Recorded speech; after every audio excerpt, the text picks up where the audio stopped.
Hello and welcome to the United Stand. It is Swansea, well, Manchester United versus Swansea. Watchalong, live team news about to come in. I can tell you straight away that the rumoured team, and I'm sure this is going to please everybody, De Gea, Valencia, Phil Jones, Chris Smalling, Ashley Young, Matic, Pogba, Sanchez on the left, Lingard at number 10, Mata on the right, Lukaku up front. So that's the rumoured team. Let's see if it happens. I mean, my hope in that is that where the hell is Eric Bailly? Why the hell would Phil Jones come back in? But then part of me thinks, you know what? I've said this so many times. Jose Mourinho sees Phil Jones as his first choice centre-back. So if Phil Jones is fit, I think Mourinho plays him. Despite the fact that he's cost us numerous points this season, Phil Jones is in the Fellaini, Lingard, Alexis, Sanchez, Ashley Young gang with Mourinho. He absolutely loves them. So I hope there's no truth in that, but we're about to find out very, very soon. Obviously no Martial or Rashford if that's the team. I think this is pretty much the team I predicted anyway on my team prediction. I think well, apart from Jones, my prediction was De Gea in goal, Valencia, Bailly, Smalling, Ashley Young, Matic, Pogba, and then the same front four that we've heard. Sanchez on the left, Lingard at 10, Mata on the right, Lukaku up front. Obviously, I can only say what I feel. I don't get why we're still persisting with Sanchez on the left. It doesn't work. Maybe Mourinho's stubbornly thinking, well, we're playing somebody poor at home. If they score a couple of goals, I get my own way. But are people really going to be that naive? We know the big test is City and Spurs. Lingard at number 10, don't really think it works. But again, against a team like Swansea, it can work. Everyone can say Messi Lingard again. And then obviously in the big games, will it work? So let's see what the team news is anyway. I'm hoping more importantly than the team news that we are going to see a different approach from Manchester United. I think that's really, really important. But also, just wanted to say some interesting comments from Jose Mourinho in the match programme today. No striker will be purchased in replacing Zlatan. We've got Lukaku, Rashford, Sanchez and Martial. Doesn't need a striker. And also this season is now dedicated to second place, which I think he was saying was a positive, like we've got to battle for second place. But when you actually read the statement, the rest of our season is dedicated to second place. The mentality of a Manchester United fan, if you're like me, is dedicated to second place. So we're dedicated to being the first loser then. You know, but I suppose that's the cold, harsh reality, isn't it? Team news is coming up in 2 minutes' time, says JJ Domingo. He's right. And Robert Fahey says, I really hope that isn't the team. Also, no signs of changing. Well, that team, we won't know about the team and how the team's going to play till 3 o'clock, regardless of what the team news is. I don't think somebody told me that Fellaini was not even part of the matchday squad, which obviously would be very encouraging. But you know, I don't believe that until you see it either. Do I think Liverpool will lose to Palace? Says Luca. I'm pretty much indifferent to it. I've got to be honest. I'm very, very indifferent to whether he will be whether Liverpool lose to Palace or not. Are we really that excited about finishing second place? I think we should win second place regardless of whether Liverpool beat Crystal Palace anyway, because if you look at our run-in, apart from Man City, they're all really winnable games. The hardest game we have is Arsenal at home, and I'd be disgusted if we can't beat them at home as well. So I don't think the running is a major concern for us, apart from that City game. So let's see what happens. But Palace are fighting for their lives. They're not a bad side, Palace. And Fellaini shouldn't be in the squad, says JJ Domingo's had 2 shout-outs already. Sanchez needs to clear his head and step up today and hopefully put in a strong end to the season, says NW. And even if Liverpool draw, United will still be second with 2 games in hand, says Abby Abadas. It was 1-1 last time I checked, Aaron O'Brien, between Liverpool and Crystal Palace. The thing with Sanchez is I just don't think, regardless of if he has a good performance today or not, I just don't really think Alexis Sanchez is a good left winger for Manchester United. And more importantly, yeah, he can fall into the trap about Anthony Martial, but I think more importantly for me, it's more the fact of what he's done to Pogba, what it does to Lingard. Do we really see the best of them? Team news is absolutely imminent. I'm refreshing as we speak, and the second I have it, you will have it. So it really is that close. But we'll see if the leaked team news is the right team news, which was Phil Jones starting, no Eric Bailly, Sanchez on the left, no, obviously that would mean no Martial as well. So let's see. They've still not released it yet. They're a little bit slow. Still 1-1 in the Palace versus Liverpool game. Not about half an hour left, I think.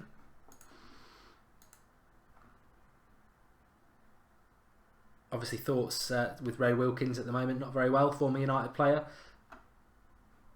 The tension of waiting for this team news to come in, and they are late as per usual. Oh, here we go. 16 seconds ago. It is wrong because, well, the front four is right. The back four is... So Eric Bailly Bay's on the bench. So... Okay. So, deep breath time. It is pretty much the team that was leaked this morning, apart from Phil Jones doesn't play, Lindelof plays, and Bay's on the bench. So, Luke Shaw's on the bench, and Herrera's on the bench. The bench is really, really strong. Bay, Shaw, Herrera, McTominay, Martial, and Rashford. And the starting lineup is De Gea, Valencia, Lindelof, Smalling, Young, Matic, Pogba, Mata, Lingard, Alexis, Lukaku. So no Bay starting. Again, that's really, really disappointing. And MD Khalid says it's really disappointing. I think it's really disappointing because for two reasons. One, why isn't Eric Bailly playing? But two, has he got another injury again? And if he has got another slight injury again, how many slight injuries are we going to have to endure with in relation to Eric Bailly? It's I'm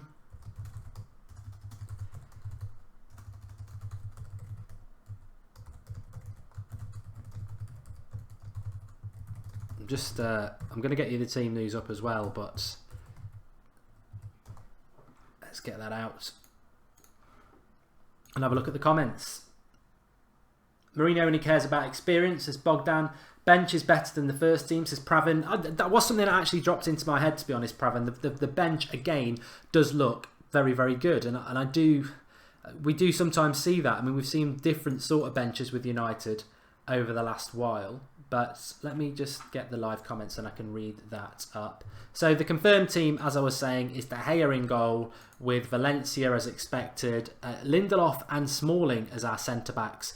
Ashley Young as left-back. And then you've got Pogba back with Matic, which is a positive.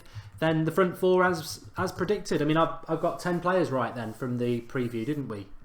10 players. The only one we got wrong was Bailly, which I never would have predicted. Nightmare TV says, why Lingard at 10 when Sanchez and Mata would be better in that position? Very good points. Look, I don't want to be negative because I do think we'll win today. I mean, you look at that Manchester United lineup as I'm actually writing it out now, and it's more than enough. It's more than enough to beat this team that we're playing in It's Swansea, sorry. So, but I must say, I don't. If this is the future of Manchester United, I don't like Lingard at number 10. I want to see him on the right wing. I want to see Mata at 10. I don't like Sanchez on the left wing. I want to see him playing centrally or up front. It just concerns me as to what the future is for Manchester United when he keeps drumming this same drum. I mean, the positive is no Fellaini. We can't, you can't have everything in life, can you? And the team news is going along the bottom for you there. But no clean sheet today, 2-1, says Kieran Byrne. How long till the game? 55 minutes, mate. The only positive is Mata and Pogba. Herrera back as well, says Y Skits. Lingard runs around a lot, says Ravens Claude. In fairness to Jesse Lingard, I think this is the sort of game where you do play Jesse Lingard if you're going to have to play him, because it's Swansea and it's his sort of game. And Lingard's a first team player for Manchester United now. Whether people agree with that or not, he has now become a first team player for Manchester United, and that is that. And whether we like it or not, Alexis Sanchez is now our first choice left winger. It's as simple as that. And whether we like it or not, that's what the manager wants to do. And if, like me, it's not what you want, then no, sorry. If, like me, you want Mourinho to succeed, of course, it concerns me a little bit in relation to how we're moving forward as a team with the lineups that he selects. If you are one of those people who are Mourinho out, then all you're going to be doing there is sat here going, well, I told you so, he ain't got a clue. But as I said, regardless of what team he picks today, the biggest thing is going to be how we approach this game at 3 o'clock. And I can see Manchester United winning today. And then people will have to sit down a bit, won't they? Because they'll be like, well, if we win 2 or 3-0 and everyone plays well, this is the team we should be picking from now on. I still don't think that 11 is good enough to win a title. I still don't think that 11 causes Man City, Spurs, Liverpool enough problems. I think there are players on the bench who should be in the starting lineup, and that's my concern. But I still think that team today is more than good enough to beat Swansea, and I feel that confidently we might win 3 or 4-0. Luke Skywalker's made a contribution. He says, if Martial leaves this summer, it would hurt a lot. Let the boy play. Sanchez doesn't deserve to start every game. What has he done really? Nothing. But on the other hand, he is Mourinho's big signing. He can't buy somebody and then not play them. Abel Absorb says, free Martial. 2 years on and Mourinho still doesn't know his best team, says Samuel R. He changes his team every week. Ashley Young at left back, are you mad, says Big T. The starting 11 is really tragic. Embarrassing lineup. Park the bus incoming, says Lil TVH Day. I don't necessarily see that. Because we're only playing with 2 midfielders, so surely we are going to try and attack a little bit more, and one of those 2 midfielders is Pogba. I think we'll be okay. Andrew Southwick says it's not a good enough team to win a title. You're right, Mark. Marcel and Rashford would be. Why Shaw not starting, says Schlock Toma? Because Ashley Young's his first choice. This team is more than good enough to win, while also very beatable, says Nick Kafkalas. Can't believe Sanchez has had this bad of an impact, says Madman99 Dano. Lingard is playing as right centre midfield and Mata wide right, says Google. That's the same. So obviously he thinks we're playing a 4-3-3. Yeah, maybe we're putting Matic there and playing a 4-3-3 with Lingard in the midfield. Yes, we could do that. I'd rather see that than Lingard as a number 10. Everyone say free Martial until Jose sees, and everyone sees. And I want and hope for Jose to change, but nothing he does gives me hope that he will. Maybe he simply doesn't have it in him, says Gungshi. I don't think you can judge Jose Mourinho on a lineup today. I think that's pretty unfair to do that. I think we're looking at a team that's. We don't know how that team's going to line up, do we? Let's be totally honest. We've got no idea how that's going to line up. We don't know about the formation. Nothing. So let's just relax and see what happens with the actual starting lineup. And I always say caution to the wind, because if you start going in hard on Mourinho and his team selections before a ball's been kicked, you could end up looking a bit stupid at 5 o'clock. And I speak from experience. It could go the wrong way. So do what you want to do, but you might end up looking a bit silly. However, as I've said before, even if United win 4-0 tonight, we've still got Man City next week. This result will mean sod all in a week's time, again after the Man City game. It wouldn't matter if we won 8-0 today and played the best football we've ever seen. If we go and get beat comprehensively at Man City next week, the knives that have been sharpened for Mourinho will be stabbing him in the back again. So United are on a bit of a quick win today. It's like win the game is all they really can do. Draw it or lose it, and there's a lot of trouble. Win it, and it's just, it's all about Man City now. So he can't win. I do feel sorry for him in that way. But where he can win is by Manchester United playing. I think over the season we're averaging about 3 or 4 good chances a game. Well, no, not good chances. 3 or 4 chances a game. And I think what we need to start seeing, especially today at home with that sort of team, I want to see us creating a lot of chances today. I'd like to see us winning 3 or 4-0 today. Why not? At Old Trafford, that sort of players out there, the strength of the bench as well. Let's go out there and give it some. Of course, I share the concerns that everybody else has. I mean, why is Eric Bailly not playing? If somebody can tell us in the live comments, I'd love to know.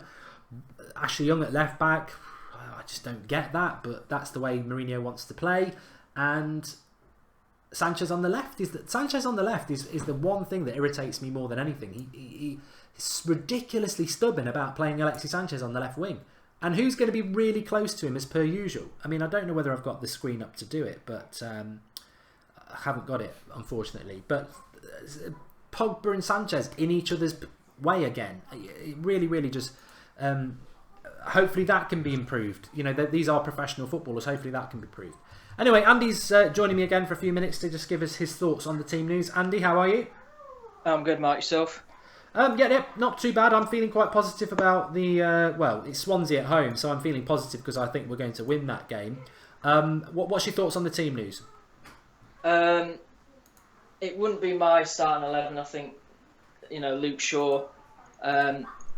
should be in, and I think Martial should be on the left. To be honest, I just heard you saying that you prefer Lingard out on the right. I prefer him not to be in the team, to be honest. And I know that sounds harsh, and I know that he's come through the academy, but I just don't think he's good enough to be in this team. I really don't. Personally, for me, the front four would be Martial on the left, either Sanchez or Mata in the middle, and then the other one of those two out on the right, and Lukaku up top. And I'm pretty sure I heard Mourinho say, please forgive me if it's wrong, but I swear I heard him say yesterday that Romero's our only injury concern at the moment. So unless Bayes picked something up in training this morning, then why is he on the bench as well? Yeah, I'm looking in the live comments to see if anybody knows about Bay, because he was fantastic since he's been back, and the only thing I can think of is maybe was he away on international duty? He's a bit tired. I don't know. It just seems a bit. I mean, I'm quite happy that Lindelof's playing, because Lindelof, I think, needs to play games, and maybe this is the sort of game that he feels that he can play him in. But it doesn't make a hell of a lot of sense, because we haven't got a midweek game. Maybe Mourinho thinks we're still in Europe. I don't know. Yeah, but that's what I was about to say. I'm really happy that Lindelof's in. I was looking at that Leeds lineup. I was thinking, Phil Jones, please no. But I'm really glad he's stuck Lindelof in there, because I can't think, apart from the Huddersfield game, a game where he's been poor this season. He's been really good since he's come in, and Mourinho does need to play him more, absolutely. I'd love to see a partnership of Bay and Lindelof. I think that would work really well. Sabatashi Banerjee says, is Sanchez more creative than Mata at number 10? Give us your thoughts, Andy, on Bay played for Ivory Coast and they were thrashed, says Eloise. And apparently he's jet lagged, says Daniel Cooten. And that's the only explanation I can think as to why. Finith has said he's out due to fatigue, which, you know what, it's that sort of makes sense, really. And I don't think we should dwell on that one too much. It just needed a bit of clarity, and that makes sense. Not going to moan about Bay then, that's fine. But Sanchez on the left wing, that's the one that irritates me the most. I know you've said Lingard there, and there will be some people who agree with you about Lingard. All I'd say about Lingard is if he's part of the squad, he is a squad player, and if you're going to use him, then Swansea at home is probably the right game to use him. My fear would be next week when we're going to use him, or in the FA Cup against Spurs, or we're going to use him against Man City. I don't think he's good enough to win us titles, but at home to Swansea, haven't got a massive problem with him, although there are better players on the bench. But Alexis Sanchez on the left wing again is an element of stubbornness from Mourinho that it does. I wouldn't say it frustrates me, but it just hinders what I think we're. I'm a Martial fan, but a lot of people have said, well, Rashford played really well in that position against Liverpool as well. So why are we seeing? There's two players there, Rashford and Martial. I think the vast majority of the support would prefer either of those two to play over Alexis Sanchez. But he could have a good game today because it's only Swansea. Yeah, exactly. And I remember you saying right in the when we signed Sanchez, if we've signed him to replace Martial, then there's no point signing him. And I absolutely agree with that. And it looks like he has, and it's a real shame because looking at all the papers this week, I know it's probably just paper talk, but Martial's unhappy. Martial's unhappy with the treatment that Luke Shaw has received, which, by the way, I think is disgraceful. I think that's an absolute joke, but. Yeah, we'll just have to wait and see. I really can't understand this Sanchez on the left persistence from Mourinho. I really wish he'd just listened to the fans. And to be honest, if it was up to me, I'd probably play Mata at 10 and Sanchez on the right, because I think I saw a stat a few months ago. Since Mata came to the Premier League, he's only behind David Silva in terms of assist. I think it is. And if he was played there more, he could be, in my opinion, as good as David Silva. But we just stick him out on the right, and that's a shame because his lack of pace doesn't help him. It'd be like playing David Silva on the right at Man City. It wouldn't make sense. You've got Leroy Sané and Raheem Sterling, absolute pace merchants, but then you'd stick Silva out on the right. It doesn't make sense. That's what it feels like at Man United. Yeah, I mean, what's your thoughts in relation to the game? Are you, regardless of, I understand the concerns that people have about the team news. It's still surely a team that's good enough to beat a Swansea side, and what's your sort of feeling, score prediction in relation to that? I'm going to go 1-0. I think it's going to be. I don't know if we're necessarily going to park the bus, but I think it's just going to be a nervy 1-0. That's what I'm going to go for. Nervy 1-0. A lot of people talking about Martial. Silva has been played on the right, says Liam Coven. Fosu's coming on, says Anthony Martial. Why is Bay on the bench, says Harry Cohen? It looks like fatigue from international duty. And Martial or Rashford needs to start against City, says James Lingard. I wouldn't hold your breath. How dare you start Sanchez over Martial? Get the F out of my club, says Amin Bash. Sanchez is awful as a light winger. Rotate Martial, Rashford left wing like start of the season. It worked great, says Lynn Hall. And Jose's tactics are 15 years behind the times. I mean, that's something I've said as well. What if Liverpool are winning, actually? They've just scored. Salah. Yeah, so they're winning 2-1. Don't hold your breath about Liverpool is what I would say. They're going to come at us hard for that second place, which apparently we're fighting for now. But he did say that 2 days before the Brighton game he was really frustrated because they didn't play the way he wanted him to play. Do you think what sort of United do you think we're going to see today? Because the telling sign for me today is not about how many nice little passes we do around. I think the problem with United is the amount of chances we create, and that's where I'll be judging them at 5 o'clock today. You said it yourself, didn't you? I think it was yesterday. Lukaku averages, is it just over or just under two chances a game, and Harry Kane averages 5. That just tells you everything. We just don't create enough chances, and Lukaku isn't like an Aguero who only needs sort of 2 chances to score. Lukaku needs about 3 or 4 in a game to score. He's that sort of striker. And we're just going to have to put up with that as much as I back him. But I don't know. I really don't know what United we're going to see today because the Brighton performance was shocking. I think we had 2 shots on target and they were both the goals, or 2 efforts on target. And Brighton had 14. That's just not acceptable. And again, it just shows how intelligent this fan base is because we got the result. We were in the FA Cup semi-final. So normally you think, oh yeah, that's great. But the performance was shocking. It really was. It looked like Brighton were the home team. So we're winning matches, but the supporters still aren't happy because of the style of play. And exactly like the tweet you read out yesterday about the Firmino, that Liverpool fans love him, but Lukaku scored more and all of that. Who has the highest standards? Of course it's us, because we're the bigger club. We're the biggest club in the world. Just for people to, if you've got any interest, the Swansea team, Fabianski, Van der Horn, Fernandes, Mawson, Norton, King, Ki Sung-young, Klukas, Olsen, Dyer and Ayew. They are 14th in the league, but they're literally 3 points off the bottom 3. Recent results for Swansea. They in March they beat West Ham 4-1, they drew at Huddersfield 0-0, and then they got beat 3-0 by Spurs in the FA Cup just before the international break. But their new manager's done pretty okay this season. It's still a game we've got to win. We've got to win this game, and I wouldn't expect anything different from United. Mark, do you think Bakayoko could be like he was at Monaco if he played under Mourinho, says Liam Cowan? That's probably one of the weirdest comments I've ever made. What? I don't want Bakayoko anywhere near Manchester. To be honest, I was hoping we'd signed him, but after the season he's had at Chelsea, I'm really glad we didn't. I wanted him over Matic, if I'm being honest, but that was looking a bit naive now. 1,000 likes before kickoff, says how to draw famous people. Yeah, we like 1,000 likes before kickoff. It's a superstition thing that we will win if we get 1,000 likes. And also, if you are new to the United Stand, please do click the subscribe button, bottom right hand corner. We are on 209,641 subscribers, so we could hit 210,000 subscribers, which is a nice round number today. So please share the video and subscribe if you are new, bottom right hand corner. Kickoff is in 41 minutes time. And I mean, that's another good point that a lot of people are mentioning in the live comments is the team changes every week. Every week the team changes. I don't think Mourinho... Maybe Mourinho... Well, you can't speak for Mourinho. Mourinho probably does have a best 11. Maybe he doesn't. I mean, it's so hard to predict what it is. De Gea, obviously. Valencia. Ashley Young.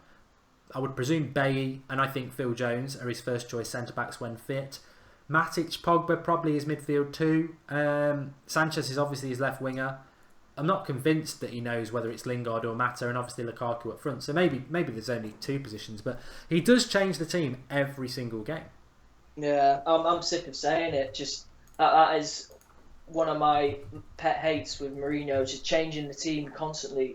And it's surprising as well because maybe it's because he hasn't got the players he wants yet. But the Chelsea 04-05 team that he had, you'd know that before it was even released every week. Same with his his other Chelsea title-winning team as well. I'm not really sure about Real Madrid and Inter Milan, but you'd think that he would be able to pick a consistent lineup. But I just don't know. I don't know whether he's trying to send sort of subliminal messages to the board or the fans. I don't know. I really don't. I can't understand what's going on in his head at the moment. Fellaini is apparently injured again, so that's not. I mean, that's a big positive. No Fellaini being involved, not signed the new contract yet, so. Absolutely.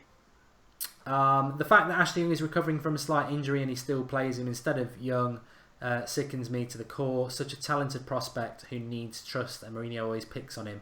That's from Mark18 Martin, who I think he's talking about Shaw. In fact, he's just clarified that. I didn't want Bakayoko over Matic, Pravin. I didn't want either of them. I wanted Fabinho.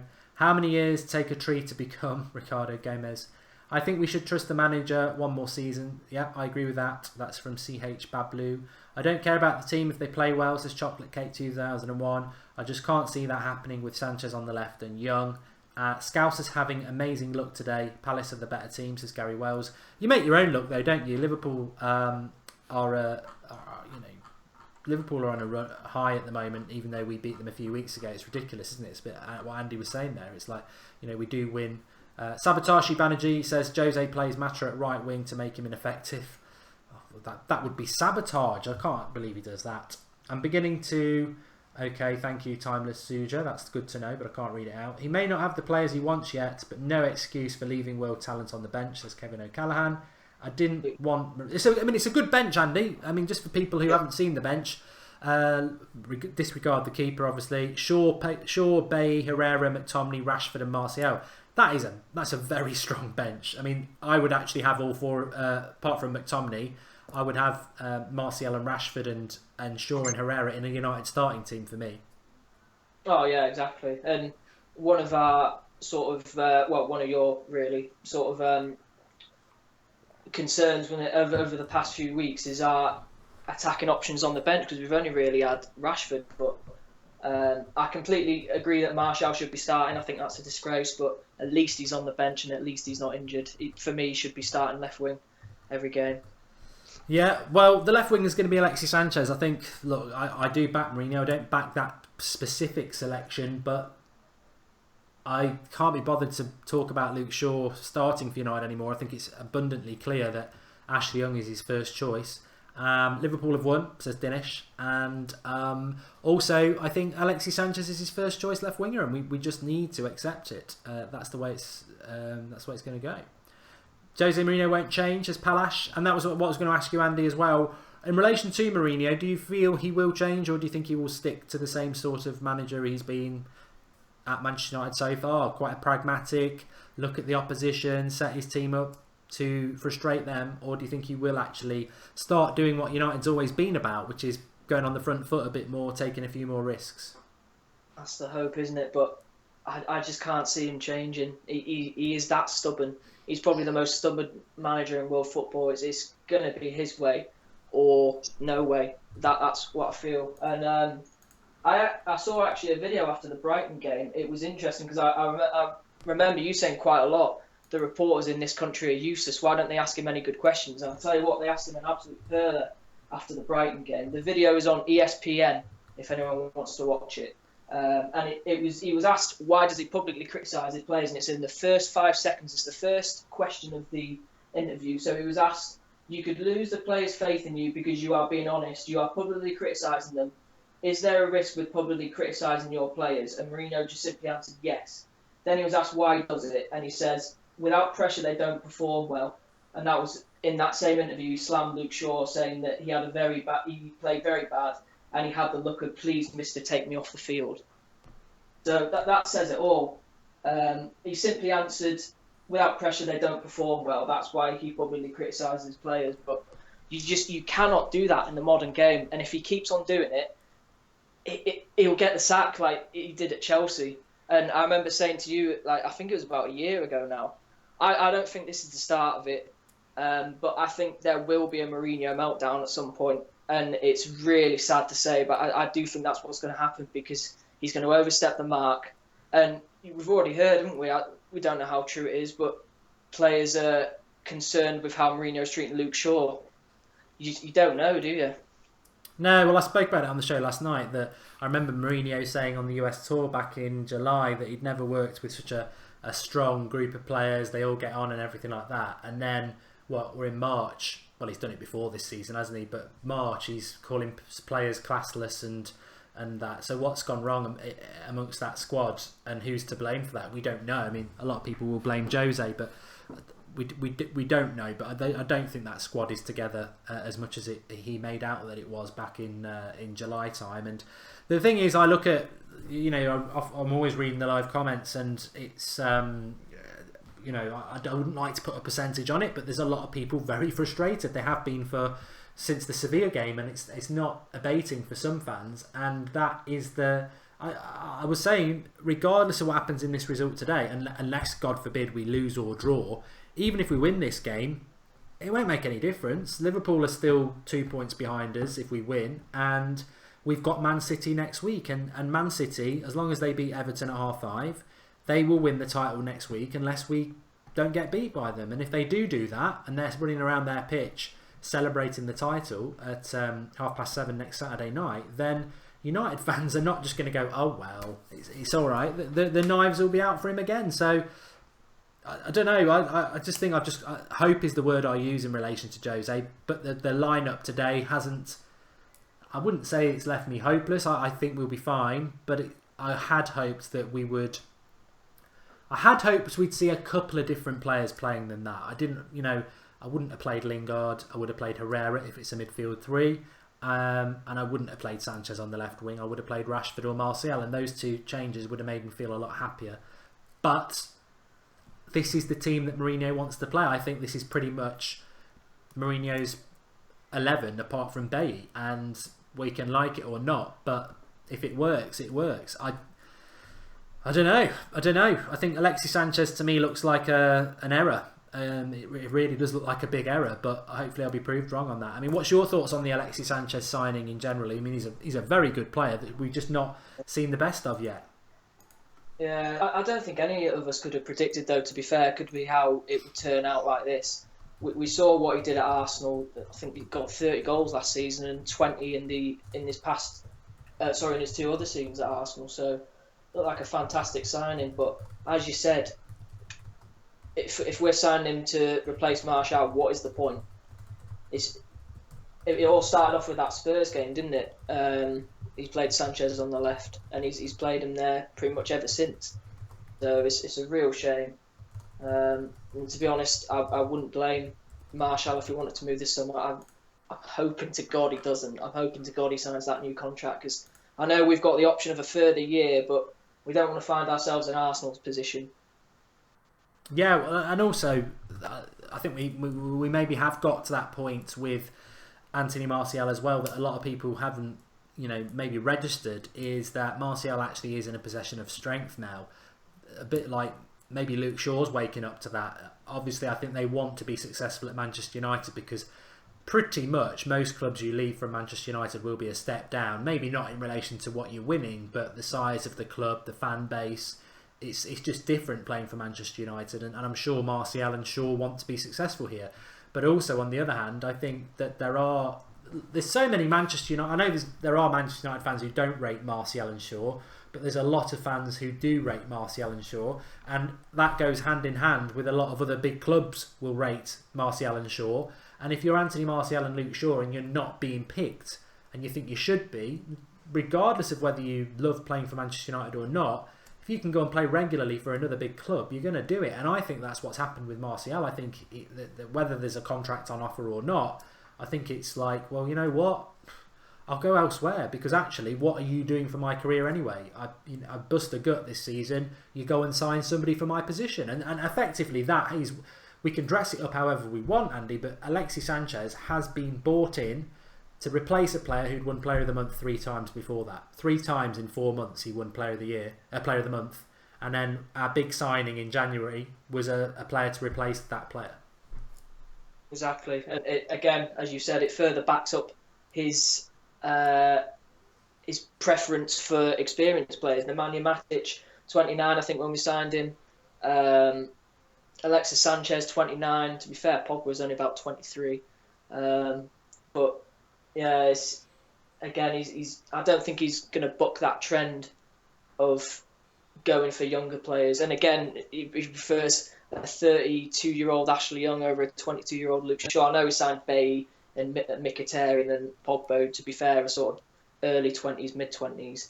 But then it's also balanced out with Ashley Young, Matic, Sanchez. And it's just a real shame because I think a lot of the United fans do like Martial. Up until that Newcastle game, I actually thought Martial was kind of immune to criticism from Man United fans because I think probably up to that point, the only two players that were sort of immune from criticism was Martial and De Gea.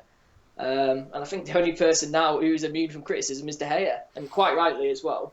But yeah, I was quite surprised with how United fans reacted to Martial after that Newcastle game. Because for me, that was just it was one of those days at the office. He could have scored twice, but he didn't. It was one of those, and to be honest, the whole team performance was quite poor as well. No. I just read a comment there from somebody. I'll see if we can get back and see. Yeah, it's Man United -fan. He says, I just don't like that team today.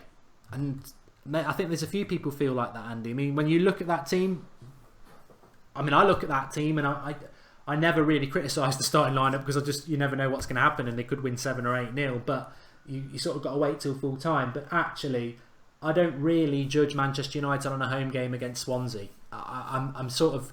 This was quite a significant 11 from Mourinho as far as I was concerned. We're coming off a catastrophic... although we beat Brighton, just some of the sound bites we were getting from Jose and the way he was treating players and what he was saying in the press was just an absolute car crash. He's had 2 weeks to reflect, and I think he has reflected, and I think he's gone with his strongest team. And if this is his strongest team, I'm just not quite happy with it, I suppose. Yeah, I totally get that. Mourinho's comments, about the football heritage and that, I thought, what are you going on about? And I think Paul Robinson said it on the Skype show after the Brighton game. Is one of the sort of the best Skype shows I think done that one. That was really good after the match.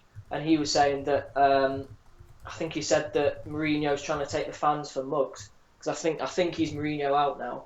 And I agreed with everything he had to say. I'm not quite Mourinho out yet. I'm very close, but I don't want to sort of make a snap decision. I want to make sure that it's the right decision. But yeah. Anyway, Andy, thanks for calling in again and give us your thoughts. And obviously back from the international break, so I'm sure we'll hear from you over the next few games. Are you going to the City game next week? I know you're a season ticket holder, aren't you? Yeah, but I'm not eligible to go to away games yet. That's next season. No, right, okay. Well, I'm sure we'll talk about that next week then, but that will take care of itself. But thanks for coming on, pal. Yeah, no worries. Cheers, thanks Andy. for having me on. Cheers. I just was putting a tweet out of my account there at Mark Goldbridge saying this, pretty much picking on the comment there. There's just something about this Manchester United side that I don't like. I think we'll win, and I want us to win. I cannot understand any fan that would say I hope we lose today because that will mean Mourinho will go. Obviously not. Don't feel like that at all. But there's just something about it that I don't like. And I think when I look at the bench, for anybody who saw that video I did on the Patreon page about how I think Sir Alex Ferguson would line up with this set of players, there's 4 players on that bench that Sir Alex Ferguson would be playing in his starting 11: Herrera, Rashford, Martial, and Shaw. He would play all those players, and I think that is probably it. I'm not saying all 4 of them should play, but we look like a Jose Mourinho team. We don't look like a Manchester United team, and that is probably the fairest thing I can say. In fact, I'm gonna use that because it's a very good line. But we will win today. But it's just a little bit of a concern. It's the manager I don't like, says Paul Robinson. Imagine this team under a positive manager, we would be buzzing. I can see that. I do think we have got the players to be far more positive, but obviously we're not using it. We're not using it, and that was one of the things I looked at on the international break, and I'm sure a lot have looked at it as well. Is we can talk about signings in the summer, but the reality is this squad actually has got the right sort of players in it to be far better than it is. i.e. play the way we want to play. Midfield three of Herrera, Matic and Pogba's never been used, and actually I think it's would be one of the most balanced midfields in Europe. It'd be brilliant if Pogba in a more attacking left-sided midfield position, Herrera as your box-to-box grafter, and Matic as your sitter. That would be your perfect midfield three. We've never used it. Martial or Rashford on the left, let them share it like we did at the start of the season. Crack on. On the right-hand side, just put Sanchez on the right. Put Sanchez on the right and then use Mata or Lingard if you want to. And Lukaku up front. Sorted. Absolutely sorted. That's how we should be playing. I think that's how most people would have us playing. That's how you use a 4-3-3 as well. Because a 4-3-3 can be perceived as being quite defensive. But if you just tell Matic to sit, you tell Herrera to do box to box, and you tell Pogba to be a little bit defensive but mostly offensive, your wide men in Martial and Sanchez who touch the touch lines, and then Lukaku, it would work brilliantly. All those players are fit. We could have done that today. What have we done? Pogba sit in a midfield 2. Lingard play as a number 10 when you're not really a number 10. Mata play on the right wing. Sanchez play on the left wing where you've been absolutely crap for weeks. Like Lukaku, twiddle your thumbs up front when we don't create anything. Now I don't think that will happen, but that's what's been happening over the last few weeks. So why not try and mix it up a bit? We're on 666 on the subscribers numbers. Please do subscribe if you're new. We're trying to get up to 210,000 subscribers today.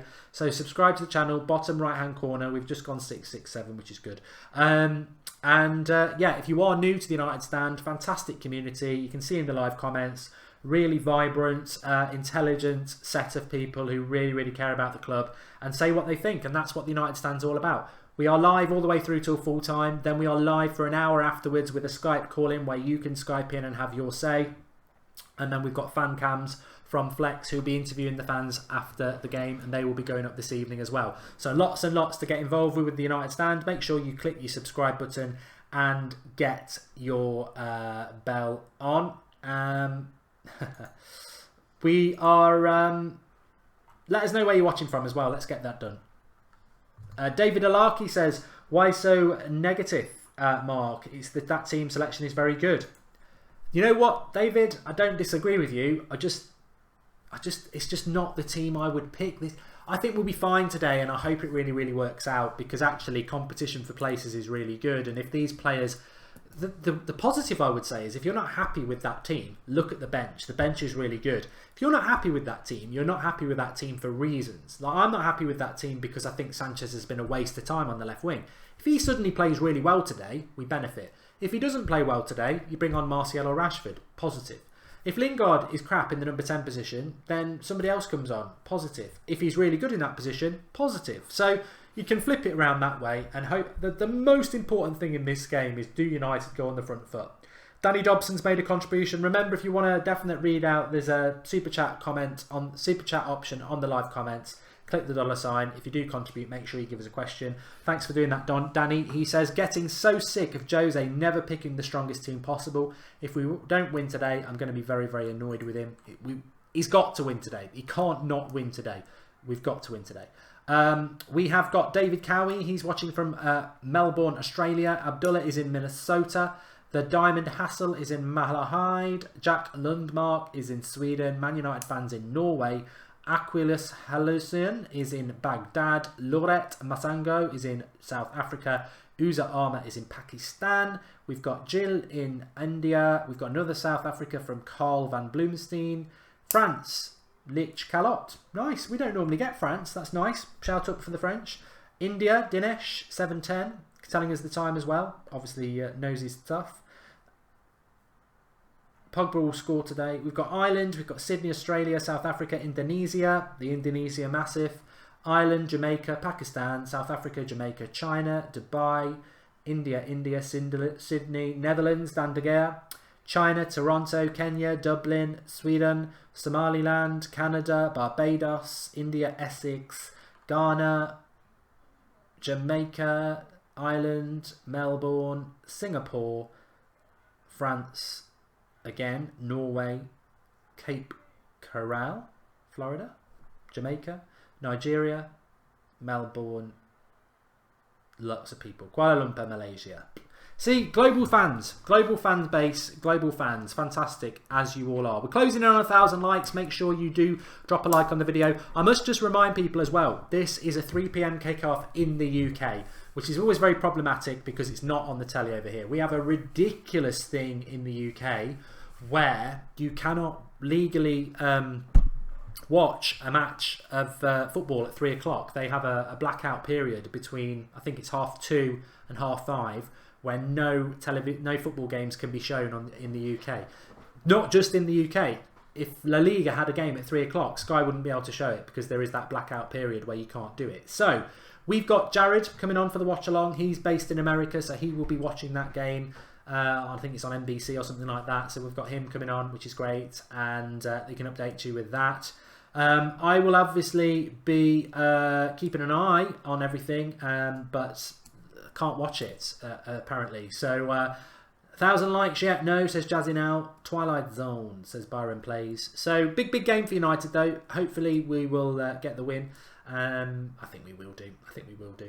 XNG123 is in Albania. So chuck us some questions. Let's go for it. Paul Robinson's got a solution. There's always a solution. There's always a workaround. I mean, to be honest with you, people often ask me how I have managed to watch games in the past, and I've been given legit logons for things from different countries and all sorts. So you can do it, but it is what annoys me the most is that, well, how many millions of Manchester United fans are there in the UK? And Manchester United play at 3 o'clock on a Saturday afternoon. And Swansea, well, all right, you might have 70,000 Manchester United fans there watching it and 5,000 Swansea. So only 70,000 people in the UK can watch Manchester United play. I think it is absolutely, in the modern day, dictatorial. It's ridiculous that there is not freedom for people to be able to watch the club that they support. And I happily pay for it. I would happily pay to watch every single Manchester United game and have that option. But it's so archaic. It's so archaic. Something needs to be done about it. Right. Okay. We've had a super chat from Sideswipe. Should have mixed it up with Pogba, Herrera and Matic. I totally agree with you, mate.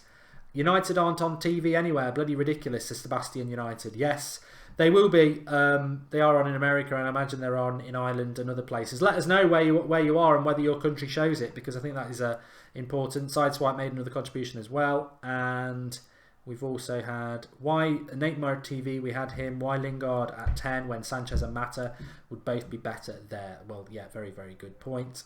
Remember, you can leave us a super chat just by clicking the dollar option on the live comments, but if you do, please do leave us a comment so that we can shout you out.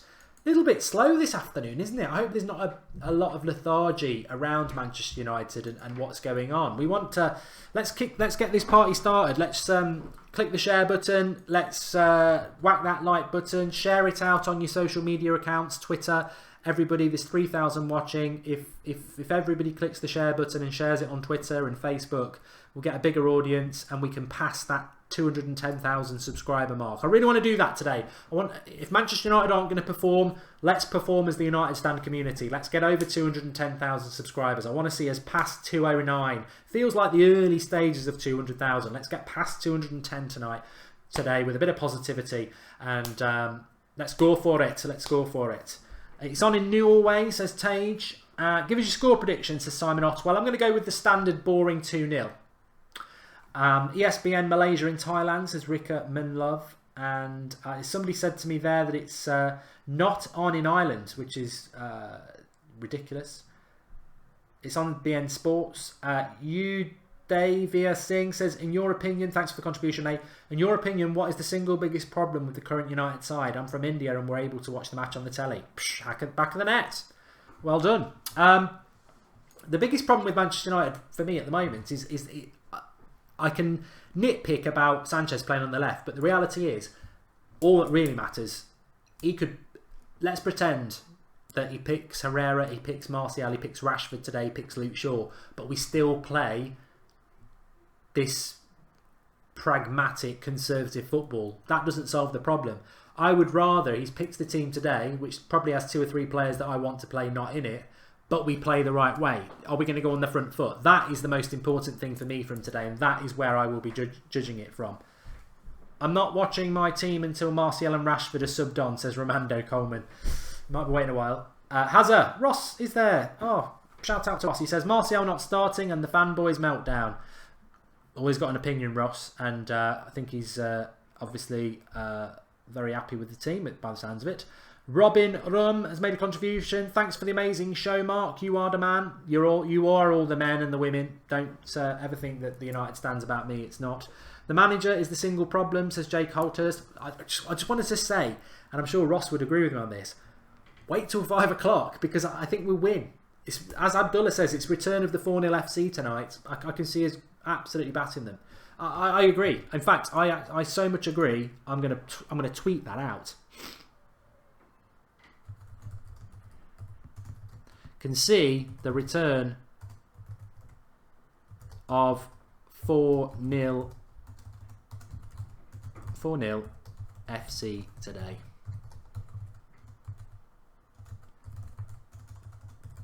Players and manager will put on a show. That's on @UnitedStandMUFC. That's our Twitter account. So, sometimes you've got to live by the sword, haven't you? Let's give it a go. Martial and Rashford should be starting. What the hell, says Swansea. Type in. Don't do that. Mourinho has sucked all the enthusiasm we had at the start of the season. We should have played that. Would play City next week, says Onyoke. Well, maybe this is the team he's going to pick against Man City next week. Maybe it is. Ollie says he's got crippling depression. I hope that's not real, Ollie. And if you do, there's plenty of support networks out there. But don't get depressed about Manchester United. Nothing ever lasts forever. I used to feel the same about David Moyes. Andrew Ellis says it's going to be the return of the 0-0 Man United FC. I think so. I agree with you, Yeezy Babe, actually. He says 3-0 United, Sanchez will score 2 and Lukaku 1. I just feel that Alexis Sanchez is going to have to turn up at some point, isn't he?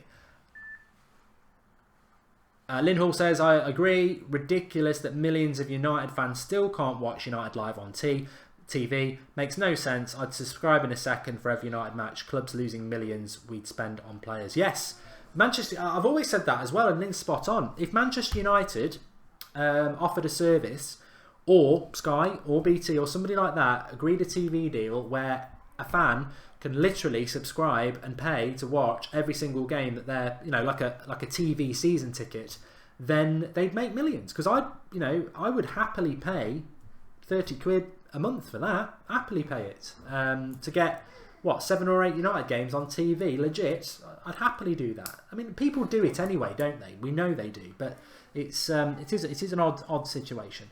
A win today will only pay your paper over the crap, says Dave B. I think that regardless of what happens today, it will not matter. It will not matter too much because it's all about... I know before this game even kicks off, I'm going to say now, even if we win 7-0, the confidence will be great, but it's all about next week against Man City. We know it is. It's all about next week against Man City, and beating Swansea at home is what we expect to do, and we should do it, and I think we will do it. But the most important thing for me, if Seb's not happy with the team, the most important thing for me is the way we play this game today. We've got to do it in the right way.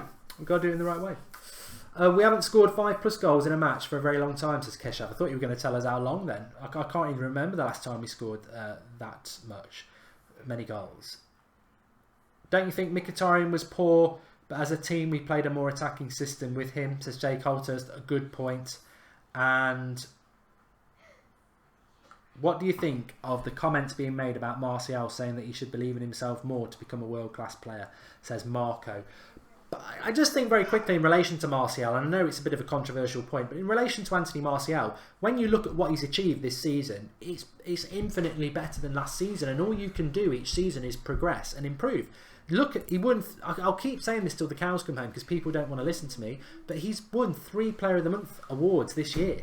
Like, that's probably 5 or 6 games in each of those months. So that's 18 games at least.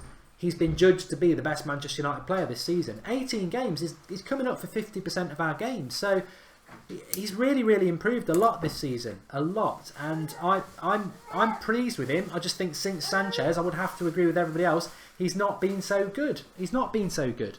Johnny McRoberts, thanks for the contribution. I honestly feel that playing with a single striker in this team is not working. We need to try a 4-4-2 formation with 2 strikers. What do you think? I think it's not a bad idea. Ross has just rang me, so I thought I'll just get him on. How you doing, pal? Yes, how you doing, Mark? You alright? Yeah, good, thanks. Saw your comment there. So, what you feeling? I read that you're positive. Judge him on the pitch. Is he still there? I've lost him now. One of my best questions ever. Am I there for you? Yeah, you're still here. No, you're gone again. Don't know whether you're muting yourself or not. I'm just clinging on to the fact that I hope that Sanchez is going to come good.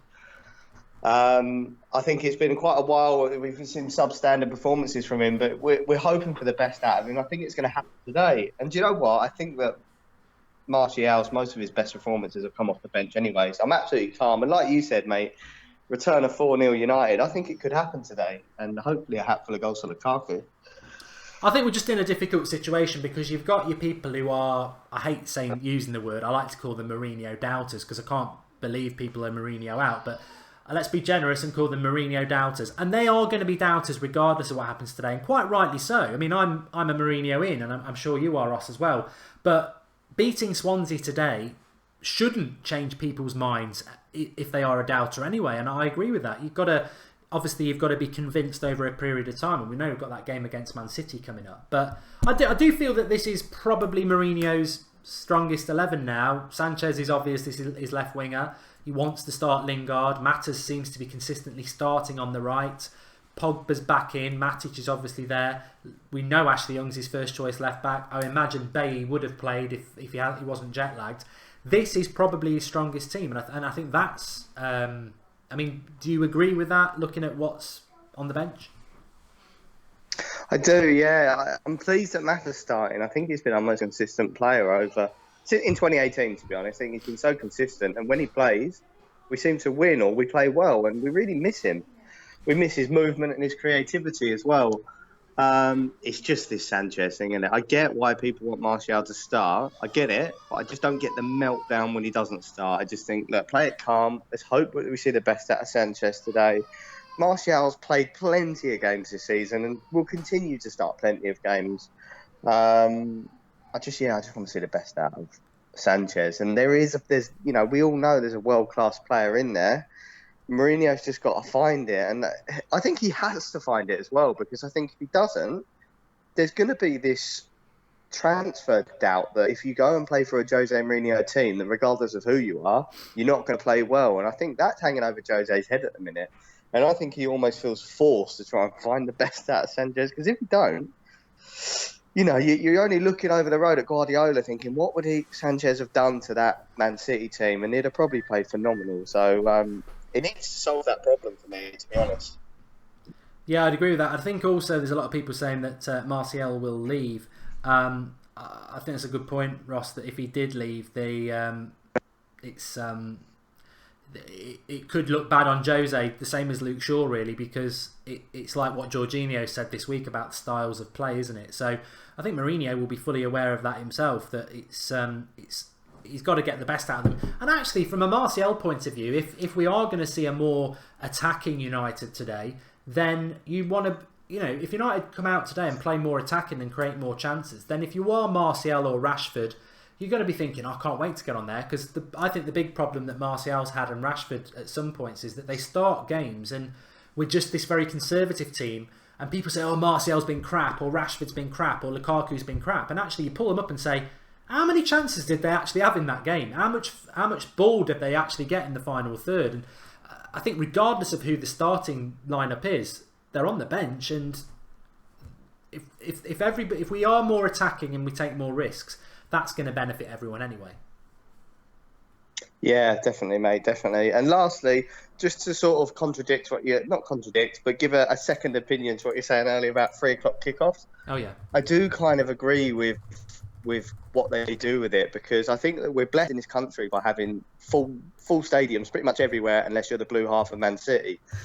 And that's down to that ruling, I do believe, and especially in the lower divisions. There's so many people I know that watch United, support United, and they also support their local team that are in Division 2, and they go watch the 3 o'clock games. And I think if you were to start televising 3 o'clock games, United wouldn't suffer because we've got a big enough fan base. But I think the Stokes and even the lower league teams, they'd struggle to fill their grounds, because if it's on TV, I'd probably rather watch it on TV, to be honest. And I think it does help just the lower down teams. It don't help United. We all want to watch the games, but the lower down teams, I just think it helps fill their stadiums, which is what football's all about, full stadiums at the end of the day.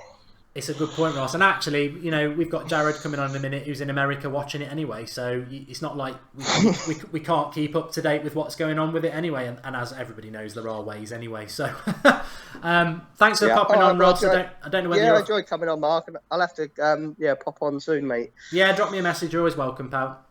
Cool. Cheers, Mark. See you later. Ta-da.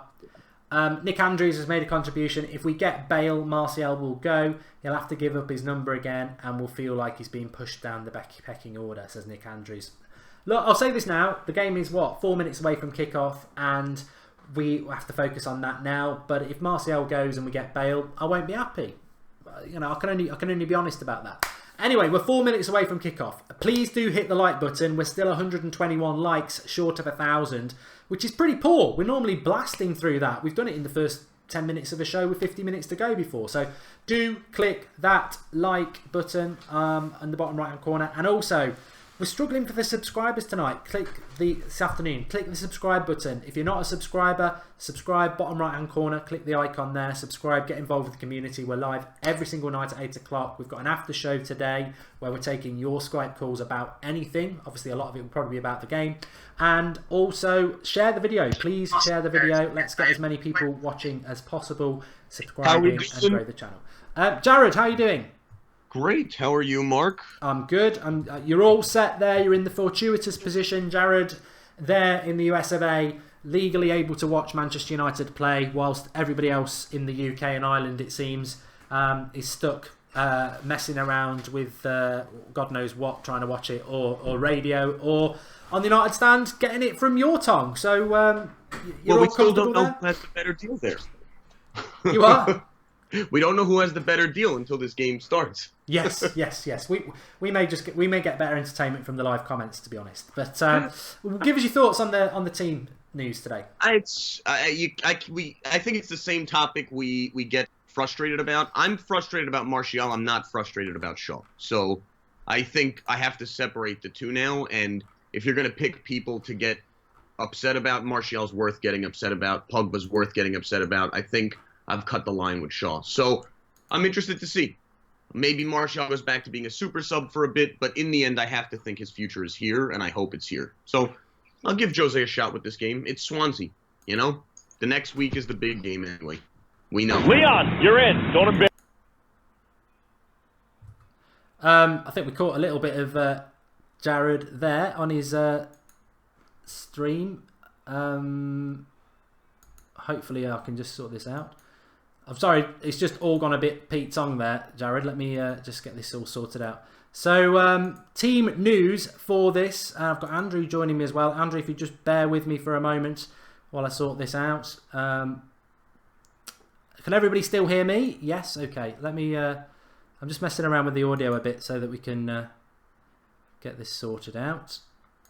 Team news is a lot going on the bottom of the screen for everybody who wants to know that.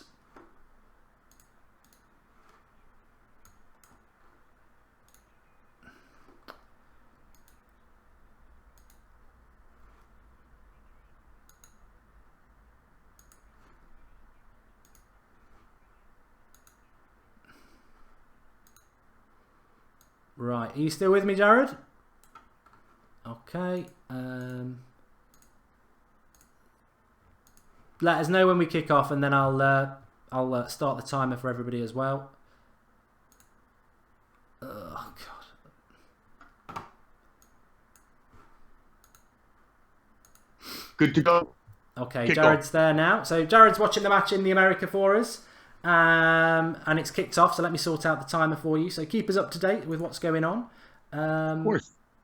How many seconds are we in there, Jared? 10, 15? 13, 14, 15, 16, 17, 18, 19, 20. There we 20. Go. Okay, let me get that up on screen for everybody. All right. To your point earlier, I am not that unhappy about Lindelof, too. I think he needs game time. So I'm excited to see him today.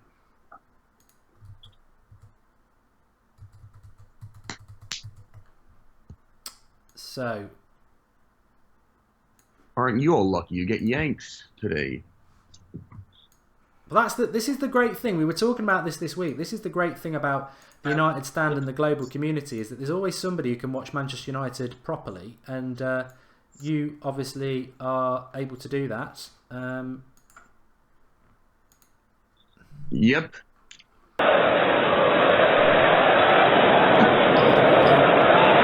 There's Lindelof, who's been recalled in place of Eric Bailly.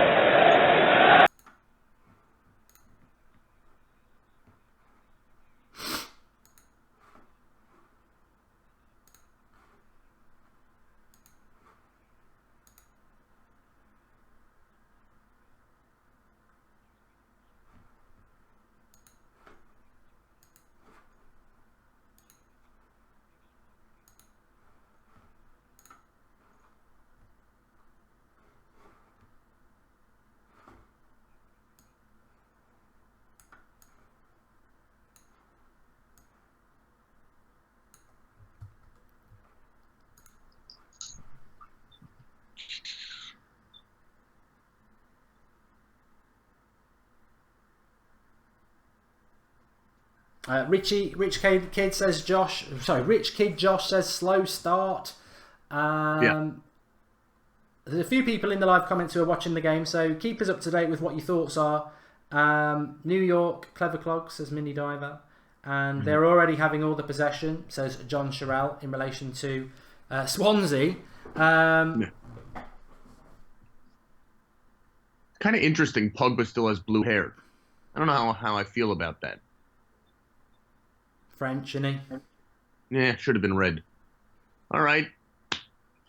Audio good? Let me know on the live stream if there's any issues. Ahmed has subscribed to the channel. We're going for 210,000 subscribers, so get involved today and give us your thoughts on that.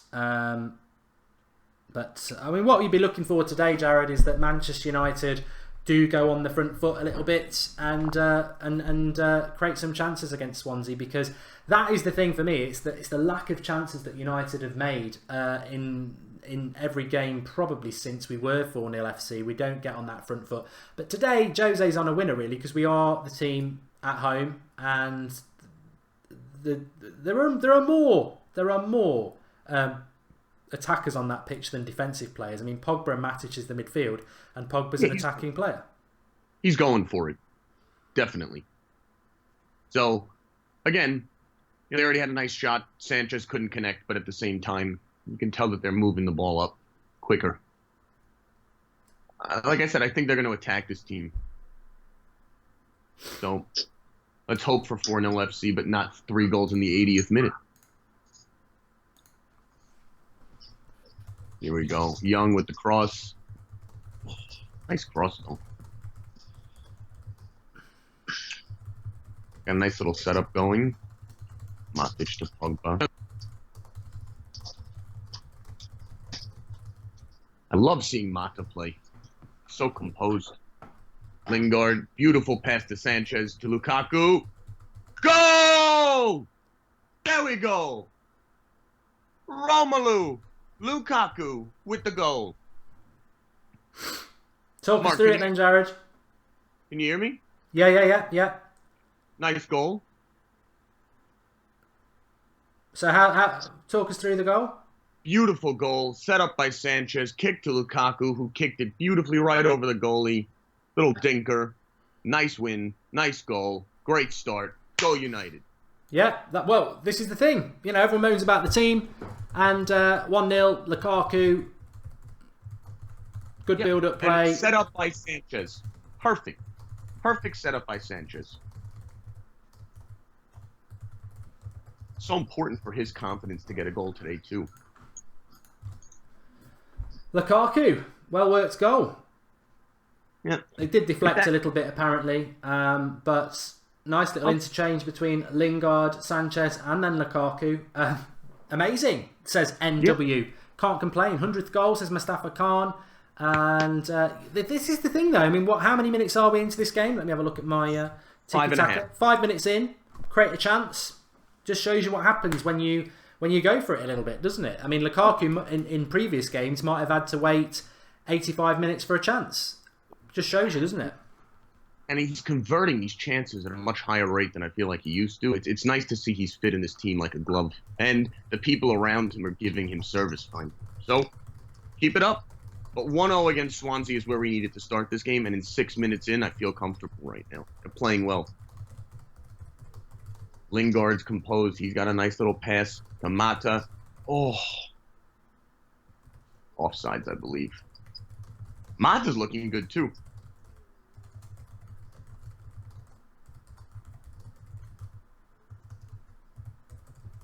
Yeah, I just put a tweet out there with Jared. The eyes, I can update Twitter and I'll update the score as well. People are saying update the score. Yeah, very important. Good start for United. Liverpool fans, sit down. You might have got a nice little late winner against Palace, but there'll be no slipping up from United today. You'll be back in second place in a couple of hours. We'll be back in second place in a couple of hours. Nice, terrible tackle on Lindelof. He had control of the ball. Ayew went in, studs up, hit him right in the ankle. So he's down for a bit. Remember to subscribe to the channel if you're new. I've changed the scoreboard, Jiv, Josh. And look, let's just remember, and I must just say this to absolutely everybody. This is Swansea. They're not a great team. We're Manchester United. You've got really big players in this team for Manchester United. So let's... you've got to give it... it will all be about Man City next week, of course. So I don't want to see us parking the bus either, Vishwash. No. Maybe City will lose today and we won't have to worry about it. Oh, I hope so. Or even draw. A draw would be fine. Yes. I just don't want to lose that game. I don't want to deal with that game, honestly. So let's just assume that maybe the holidays. Oh, happy holidays to everyone, whatever you celebrate.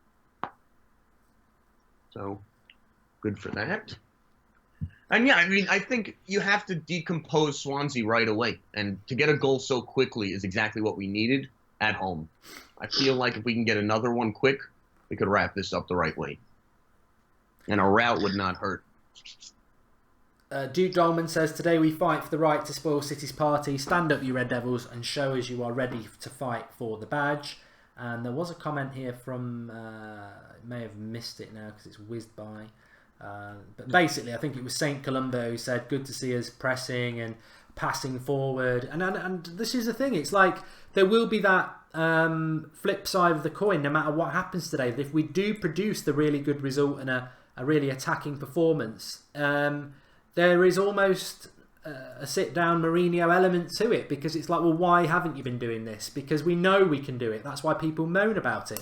We know that it's part of our club to play on the front foot and take risks, and we just haven't done that. But as I said, as a Mourinho inner, I can't disagree with people who say, well, why haven't we been doing this for months? Of course, we're right, but if it takes that embarrassment against Sevilla to make him wake up and realise what he's got to do, then better late than never.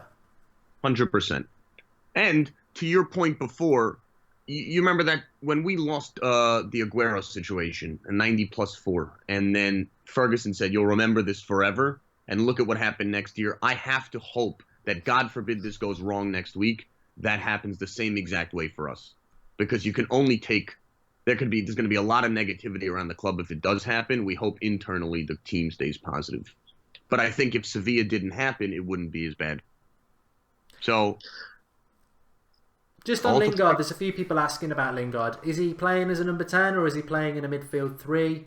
It's like a 3, honestly. But he's been setting it up, so, I mean, he's functioning like a 10.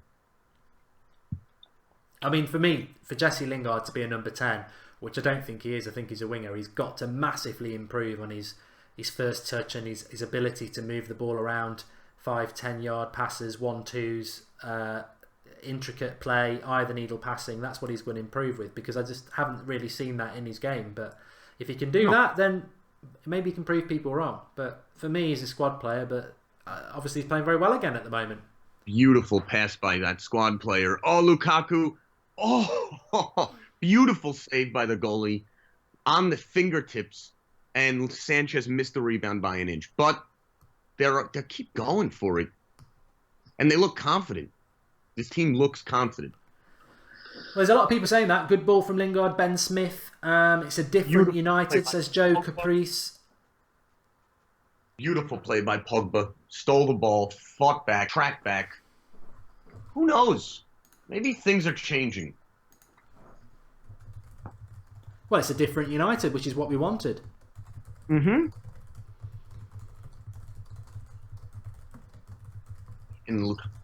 Who said Jose won't change?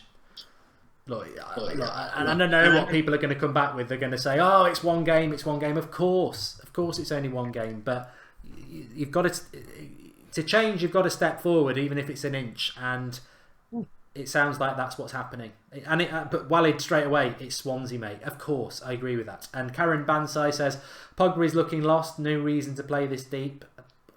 Well, I don't agree with that. I think you may not like where he's playing, but he's not lost. He's tracking back. He's doing the job of the position he's in, and that's how you win over Mourinho. So I don't know if that's lost as much as playing different position than what we want, but he's still playing it well. There's a nice comment there from St. Columbo again saying Matt is playing awesome. Swansea can't find him, and I presume there's a bit of interchanging because I saw a comment in there as well, and somebody said that Lingard was on the right wing, so maybe there's some interchanging between that front three, which is what you need. And maybe Lingard as a right winger and Mata as a number 10 when they're playing in different positions, and Sanchez, who can play 10 and right midfield, maybe they're the best three equipped intelligent wise to interchange, whereas Martial and Rashford are more forwards, left wingers. So yeah, I mean, I still think he's finding the squad out. And Sanchez, I think threw a little wrench in there because finding someone out mid-season is not easy. But once this gets running, I think, and I hope, Sanchez was the perfect signing. Who scored? Lukaku scored. And Sanchez assisted.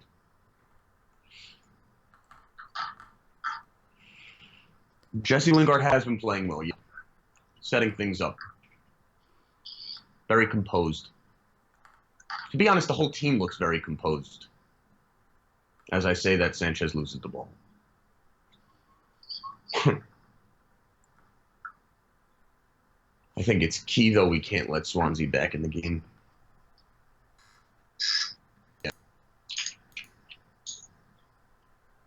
Yeah.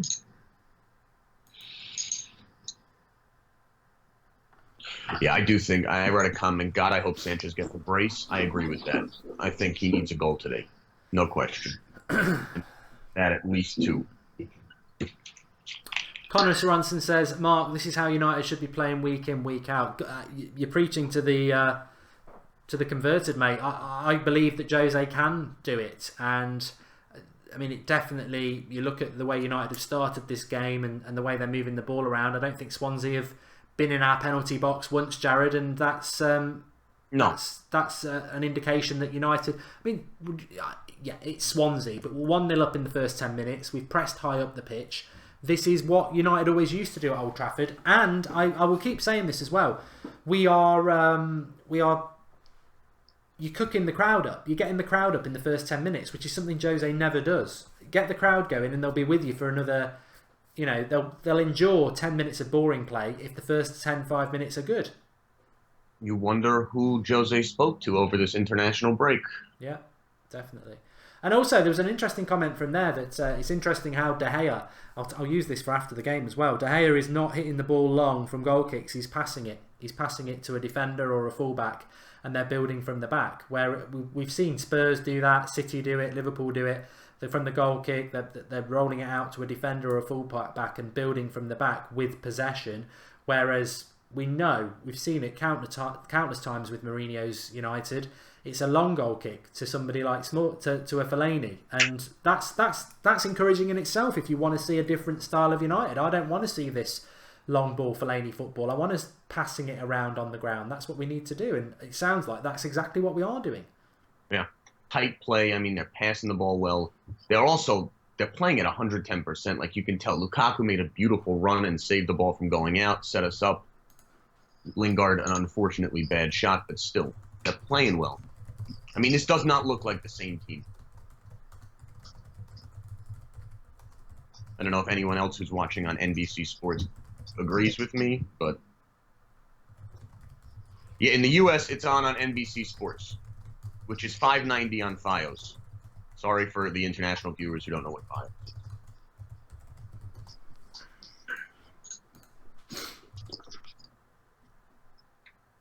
Also, the NBC Sports app would have it.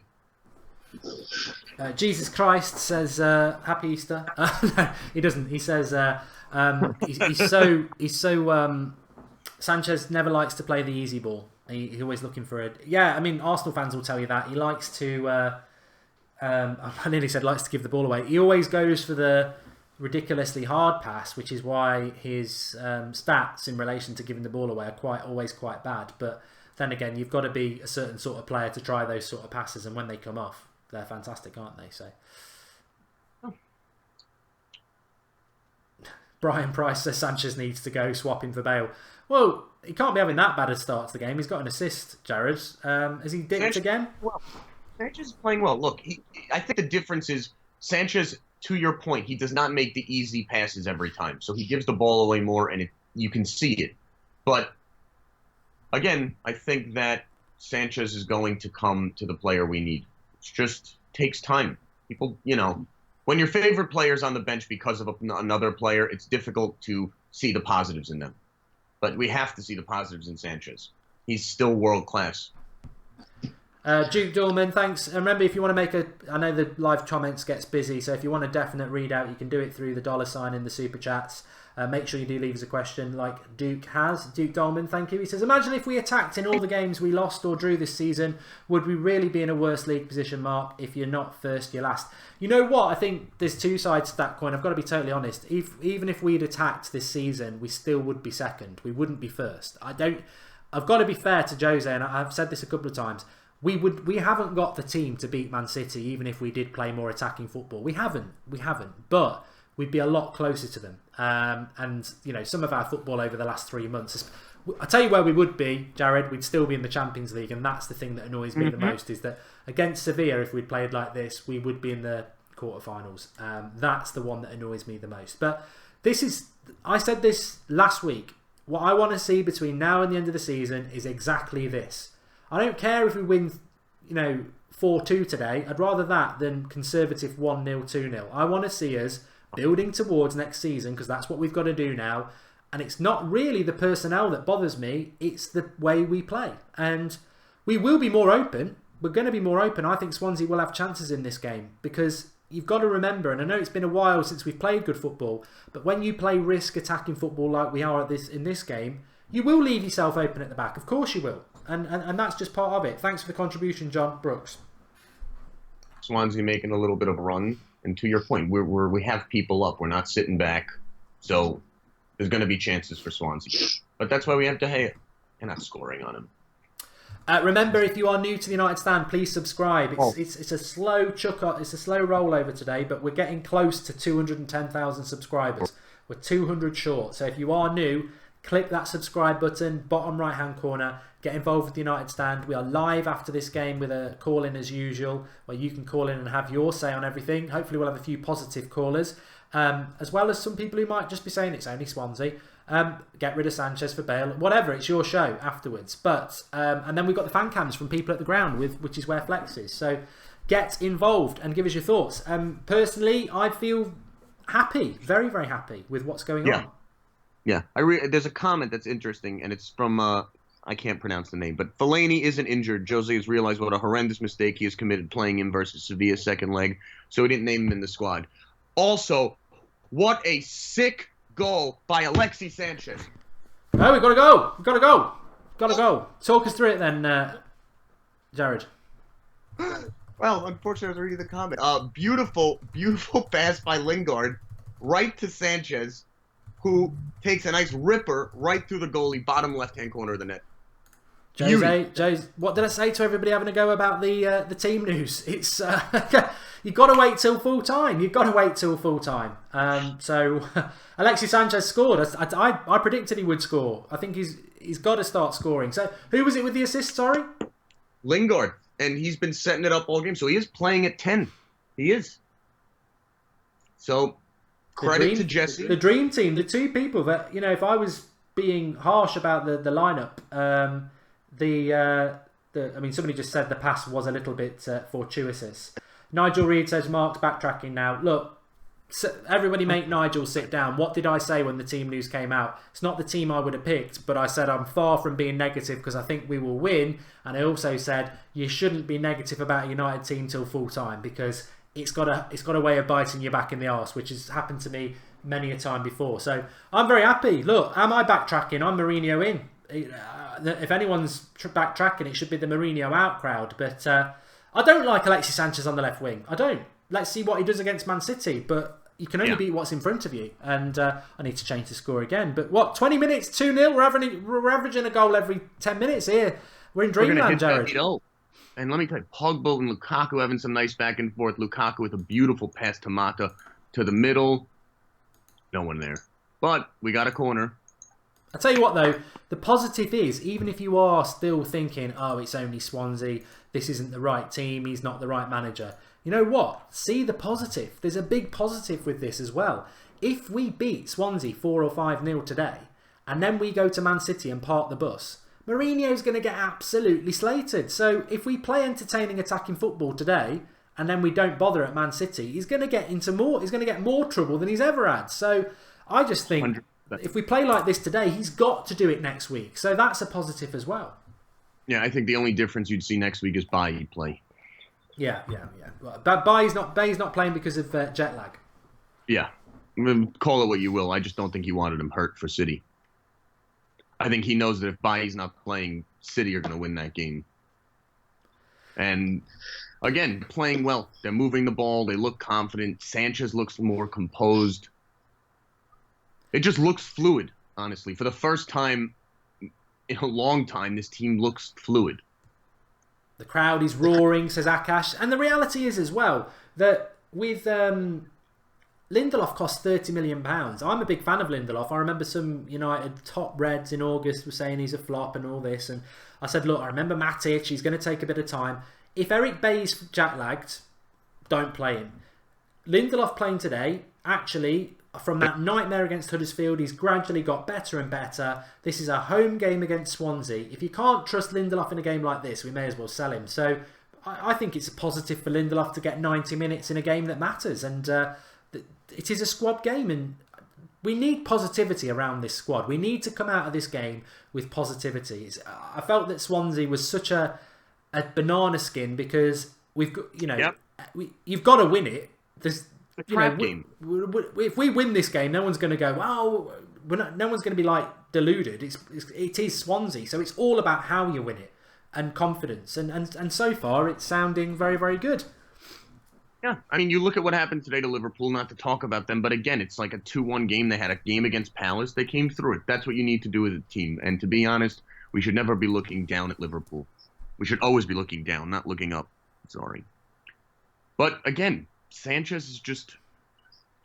But you tell you what I like, Jared, as well, is that I agree with a lot of the negativity and the Sevilla result was a disgrace. I agree with all that, and you should never feel guilty if you sort of started having your doubts because of that. But what I do like as well is that I'm reading the live comments and everybody's changing. I'm not Lingard's biggest fan as a number 10, and I know a lot of people aren't there either. And of course, in our minds, we'll be going, it's only Swansea. I'm not a fan of the Alexis Sanchez signing and putting him on the left wing, and we've got two of the best youngsters in the country sat on the bench getting splinters on the backside. I'm not a fan of that either. But when players perform like they have, like today, Lingard and Sanchez, I ain't going to sit there and go, no, I don't want them to do well. I love it. It's great, because then that's like Rashford and Martial. When they do get a chance, they're going to have to go up a level as well. The positivity will change, and I think people will start coming back to where I am and a few other people are around Mourinho and going, look, I have got my doubts, but this is better. This is what we want to see. Right. Let's give him another year. Let's give him the transfer window. And if he keeps doing this, he'll gradually win me back. I'm not expecting people to go from Mourinho out to Mourinho in just because we're going to beat Swansea well. But what I hopefully will do is it will be, people will go, let's give him a bit more time. Let's give him the summer. If we keep playing like this, he's still got me. And that's, I would take that. And I think that's what he's got to do. It's tough to change fan opinion, but I feel if he plays like this, he will do it. The things that he'll have to do on the side are stuff we won't see, which is unfortunate. He'll always take crap from Martial not starting, but I think he can get over it if he can keep him here, get him to sign a contract. That is my bigger point, though. If Martial had signed his contract, there wouldn't be this issue. People would just be like, oh, okay, well, he's figuring it out. But the fact that he hasn't signed the contract, isn't playing, that's what's causing the issues. But if Sanchez keeps playing like this and scoring, they're going to have to find a spot for Martial and Sanchez.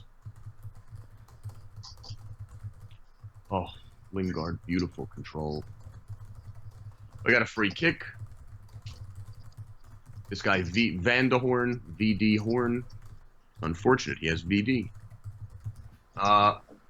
Some other scores. Burnley are up. West Ham are up 2-0, so there's not going to be any riots at the London Stadium today.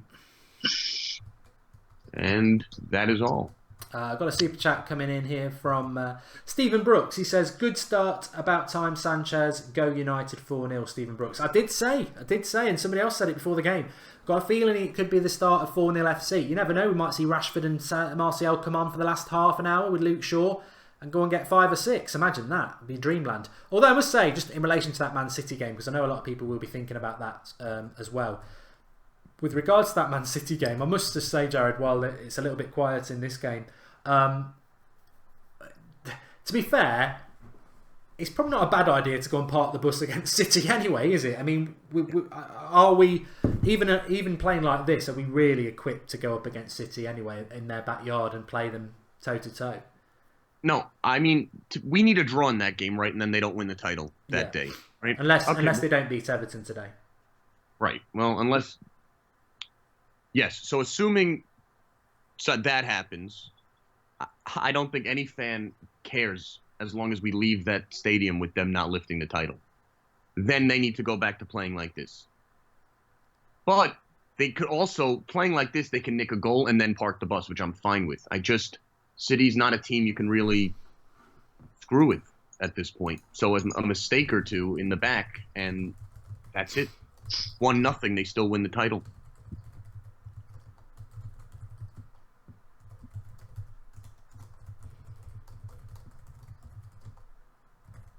But a lot of people are saying Lingard on fire and Mata on fire and Sanchez on fire. Look, it's not rocket science here. Nobody. I mean, I've been doing the United stand pretty much daily for the last few months when it's been bad, and I haven't seen anybody in the live comments say that Sanchez isn't a good player, Jesse Lingard's not a decent squad player, Mata's not a top professional. But we haven't seen any of those players playing anywhere near. I think what everyone has said is we're not seeing them play anywhere near what their potential is. And surprise, surprise, we let the horses run free and suddenly our attackers are playing really, really well. And we're not talking about, well, De Gea, it's like the tables have turned, isn't it? We're half an hour in.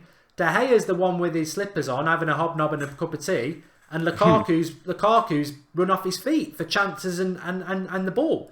Whereas it's been the other way around. It's been De Gea run off his feet and Lukaku may as well be sat next to Jose on the touchline because he's got nothing to do. And that is the easiest analogy I can use. And that's why we suddenly look a better team, because instead of sitting back and being conservative, in the words of Paul Scholes after that Sevilla game, we're actually going and pressing. We're going and getting the ball. We're being energetic in the first part of the game. And that's great to see.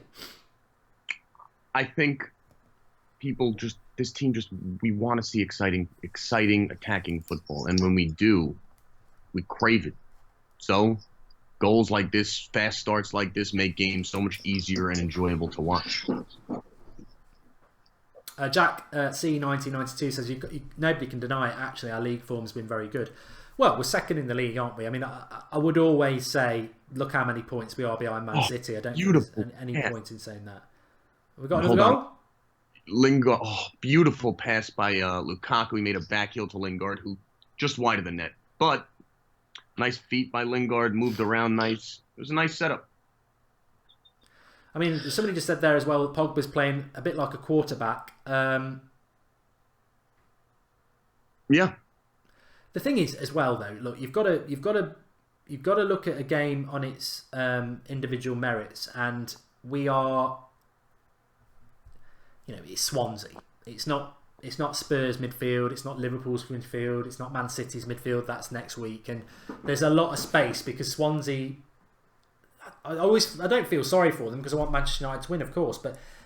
How do you come to Old Trafford if you're Swansea? You need to start winning games because you're down near the bottom, but actually you're probably thinking we've got other games that we need to win against teams around us. Let's keep it tight for 20 minutes and let's build our way into the game, and a point would be good. And so they're sitting back, so they're inviting us on anyway. For anybody who said we'll see United park the bus today, we were never going to see that because we're not playing a team that's going to park the bus against us. When we played Sevilla, we parked the bus because Sevilla wanted to attack us.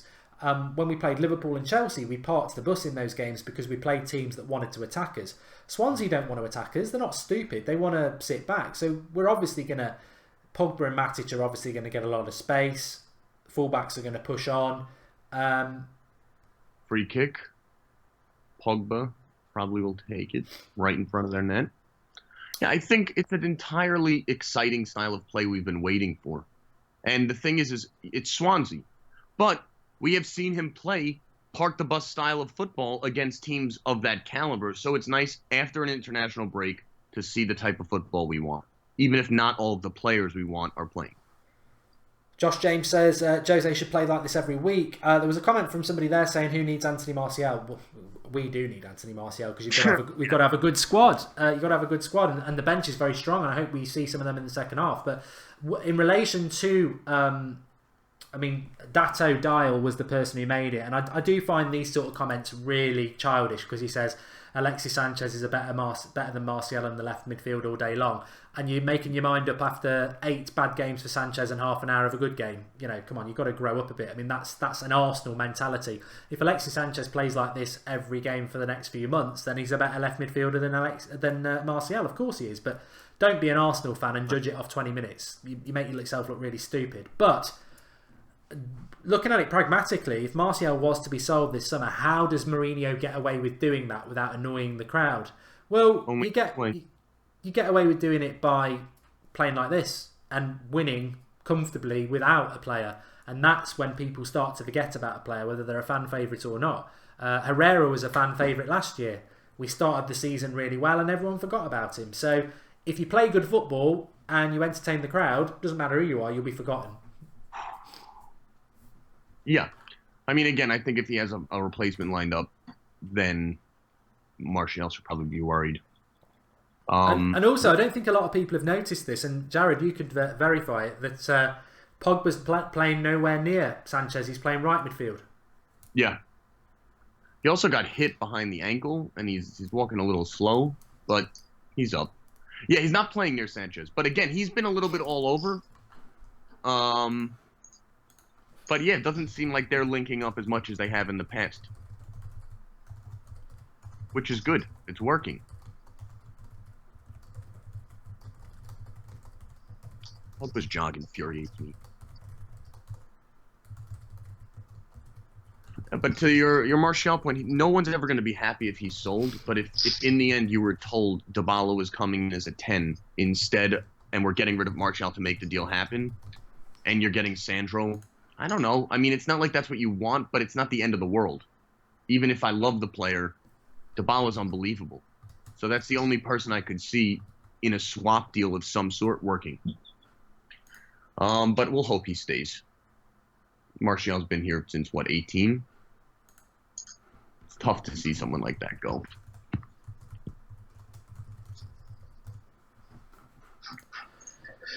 Okay, well... we're in a comfortable position. I did say 2-0. Hopefully it won't finish that. Yeah, no, it's not. But it's nice to be in a position where, you know, and people will say, "Oh, don't tempt fate." But come on, we're 2-0 up against Swansea. They're not going to come and score 3 goals at Old Trafford. So it's nice to be in a position for once where we've started the game really well. We've got the goals, and Beautiful. we can relax a little bit. Let's not forget, Man City have got Liverpool on Wednesday night. We've got a whole week off because we're out of Europe. So there's a lot of time for Jose to do a lot of things in the week, and hopefully we'll be a little bit fresher than Man City. And I'd like to see us press them and cause them a few problems. I'd love to see us go to the Etihad and win. I mean, it would be unbelievable for the season. And you know, whatever. Like I said, our season will probably be judged on that, unfortunately. But big managers play big games, and I think Mourinho will be up for it. Kieran Burns says, tactics, when we have the ball, Lingard at 10. When we don't have the ball, Matt is dropping into 10. Oh. Yep. Sure. They're all tracking back, which is nice to see, too.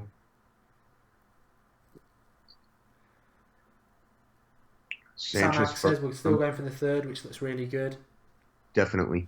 Sanchez, beautiful pass to Lukaku. Pogba with a dinker to... it was a terrible pass. Terrible, lazy pass. That's okay. Do nothing, you can make lazy passes. The crowd is dead, says Blast. Yeah. I haven't heard that as much. Young with a beautiful tackle. It's the ball back.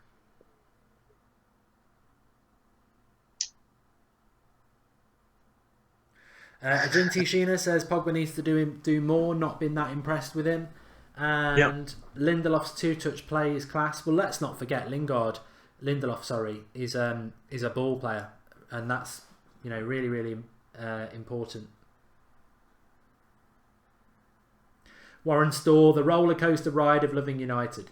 Of course. It's, look, what I would have said today is, regardless of what you think about lineups, Mourinho or anything like that, it would be a shocking result not to get a win today.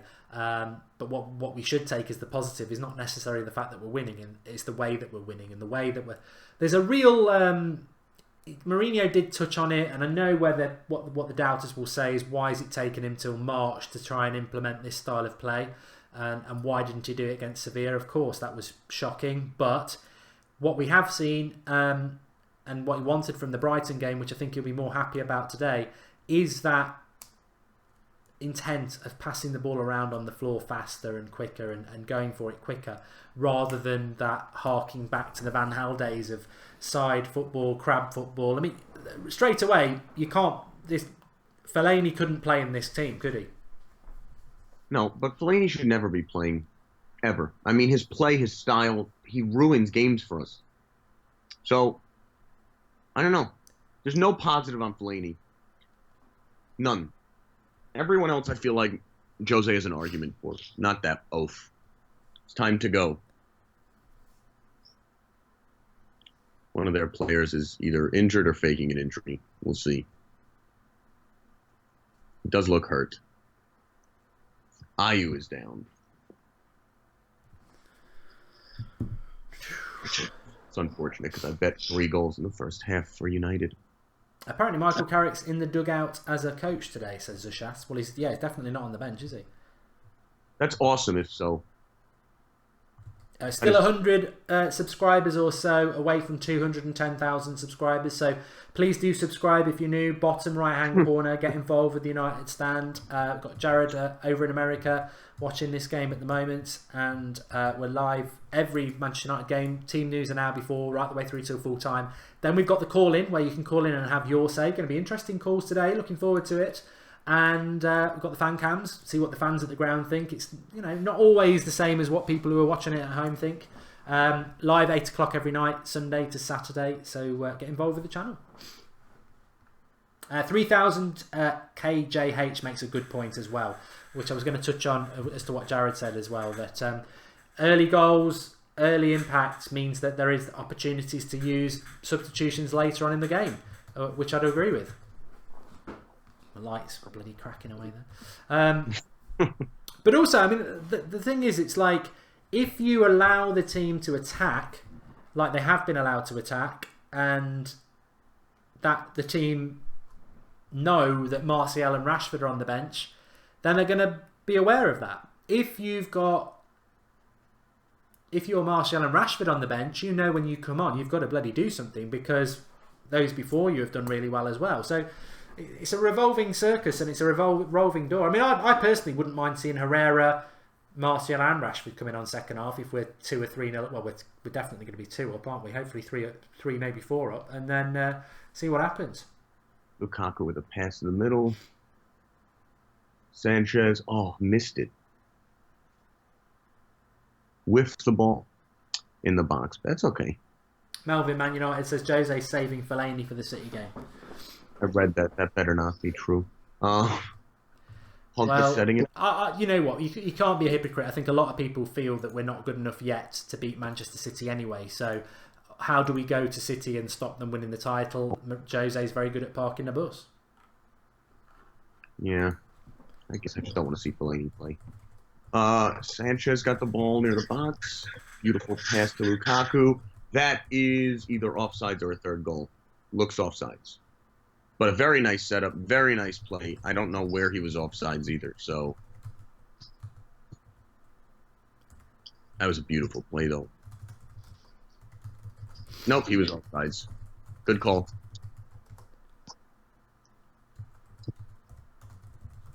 Very good call. But still a nice play.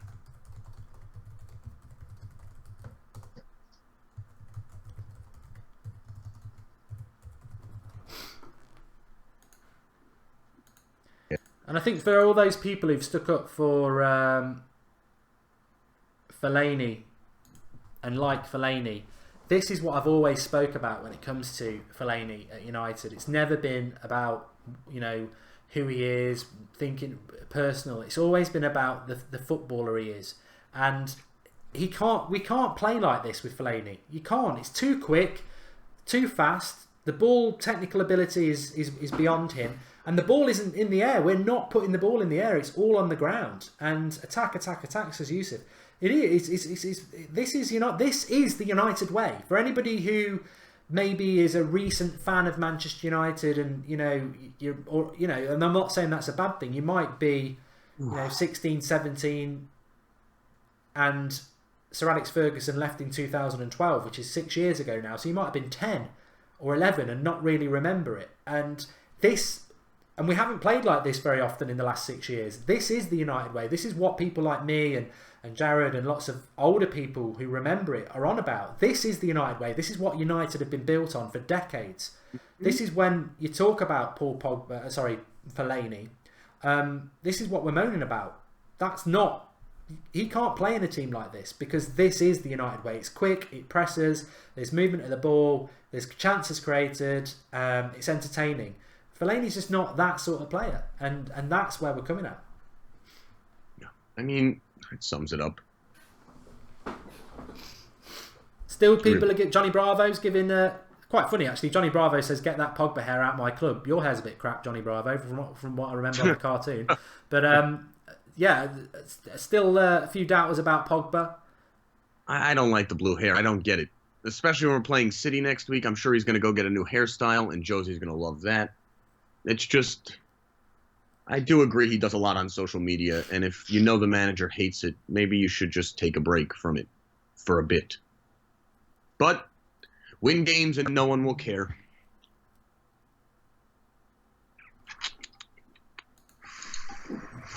Very good comment by Joe. This game gives me hope to see what happens in the summer and next year. I think that's how you have to look at these games going forward.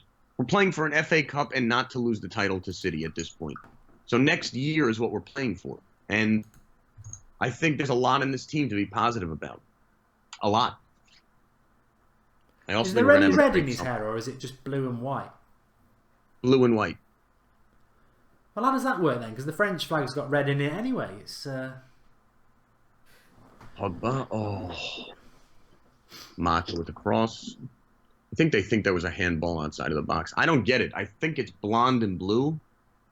So maybe in fact, he's wearing City colours. The encouraging thing for me is, though, it doesn't sound like Pogba is one of the best players on the pitch, which shows that I think our problem at the start of the season is that when Pogba got injured, that's when we lost the 4-0 FC thing. And if we can perform well without him, then, or we can perform well without him doing that well, you've got, you know, Mata, Lingard, Sanchez, Lukaku, all playing really, really well. That's the positive for me. Yeah, I mean, when you have a bunch of world-class players in the team, not everyone's going to be world-class every day. But when Pogba doesn't have to be every game, it takes a lot of pressure off of him and puts a lot of, kind of relaxes the whole squad. But again, these early goals were not something we do often. So when we do them, you can tell the difference, the way we play, the composure, how calm they are. So, Jake, Super Saiyan colors, is that true? I don't know. I think we need more of these 3 p.m. kickoffs where people in the UK and Ireland can't watch it, and Jared and Americans can. It's the best. Well, it's not the best we've said. It's not the best we've played all season, because we started the season off like this. Let's not forget. And I still think that my favourite United performances were Watford and Arsenal away. They were the perfect away performances. But it's not. We've not been that good at home this season, I think it's fair to say. And this is probably one of the better performances. Of course, I see people in the live comments saying it's only Swansea. You've got to do it against the big teams, but we've not been doing it against the Swansea. So that is like what Jared was saying. It's what I've been saying for a number of weeks. You know, you can keep moaning about Sevilla for as long as you want, or you can start buying into the progress. And this performance is progress. It's not what we've been doing for 3 months. There is definite progress there, and it might not last, or it could be the start of something new. And I want it to be the start of something new. And yeah, we've got to progress to doing it against the bigger teams. But if it's starting off against Swansea today, great. Look, it's for a guy that everyone says can't change, won't change his style. Yeah, it's one game, but he's showing something different. So you can't be a hater all the time, right? Like, if you're complaining about Mourinho before this, aren't you excited that he's showing attacking football? It can't just be, oh, it's Swansea. Well, there's a lot of people who I respect on the live comments. Well, I respect all of their opinions apart from the abusers, but there's a lot of people in the live comments that I'm not going to name who've said Mourinho won't change. We've had people calling in on the Skype shows. Mourinho won't change. And I think how do you justify what you've just seen in that half? It's clearly changed. It's different. It's different to what we've seen. Yeah, and I mean, again, as much as we may not like the people he's picking, it is semi-consistent. He's switching 1 or 2 people, but he's got like a solid 8 that he's playing every game. So when that becomes 11, then you're going to see the real Jose. Hopefully not the part the bus will. Yeah, so we're at half-time. Let me just stop the timer. We are at half-time. Very, very good performance, Jared. Talk us through it, really. I mean, give us your thoughts. I think it was a great half. I think they were fluid. I think Sanchez played well. I think Sanchez and Lukaku and Lingard linked up really well. I think we were composed, and 2-0 is a good score to go into the half with, and I think it's well deserved. It wasn't fluky goals. Like, I know Lukaku's goal was deflected, but that setup was beautiful, and he finished it, and that's his job, and they played well. Anko says that's the United I want to see. Exactly. I don't think people would complain too much if that was the way we were playing every single game. And as I said, I mean, there'll be people joining us just for the half-time bit. Remember, you can call in at full time and have your say on the Skype show. We'll be taking your calls for an hour. I really do want to see what people think, because what I'm about to say might frustrate some people. Some people might think more. Some people might agree with it. So definitely call in after at full time. But the reality is, all I can be is consistent as to what my opinion is, and opinions can change. And I hope some of your opinions will change. But you've got to respect what drives your opinion. And what I've had a lot of stick, and people who think like me have had a lot of stick. How can you be Mourinho in? You're deluded. This, that, and the other. And all I said is, I agree with everybody's negativity and frustration. But I believe Mourinho will change, because if he doesn't change, he will get the sack. And he's not a stupid man. And we've seen it in this. We saw it 2 weeks ago against Brighton. He said he was trying to change and they didn't listen to him. Today, I think we've seen what he was trying to implement with Brighton, but he's had longer to do it now. Of course he should have done this months ago. Of course, I agree. But he didn't. He's doing it now. And better he does it now than never. And all I want to see now is this, for the rest of the season, bring in the players that he wants in the summer, continue this next season, and in a year's time, let's see where we are. Because even playing like this, he still might be the wrong man. We still could be second or third next season. So there's no guarantees. I just want to see this every week, Jared, and then let's see where we end up. Because that entertains. You won't get many moaners about that.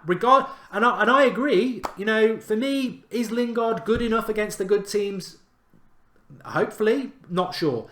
Is Sanchez really the right man for left wing, or should it be Martial and Rashford? Not sure.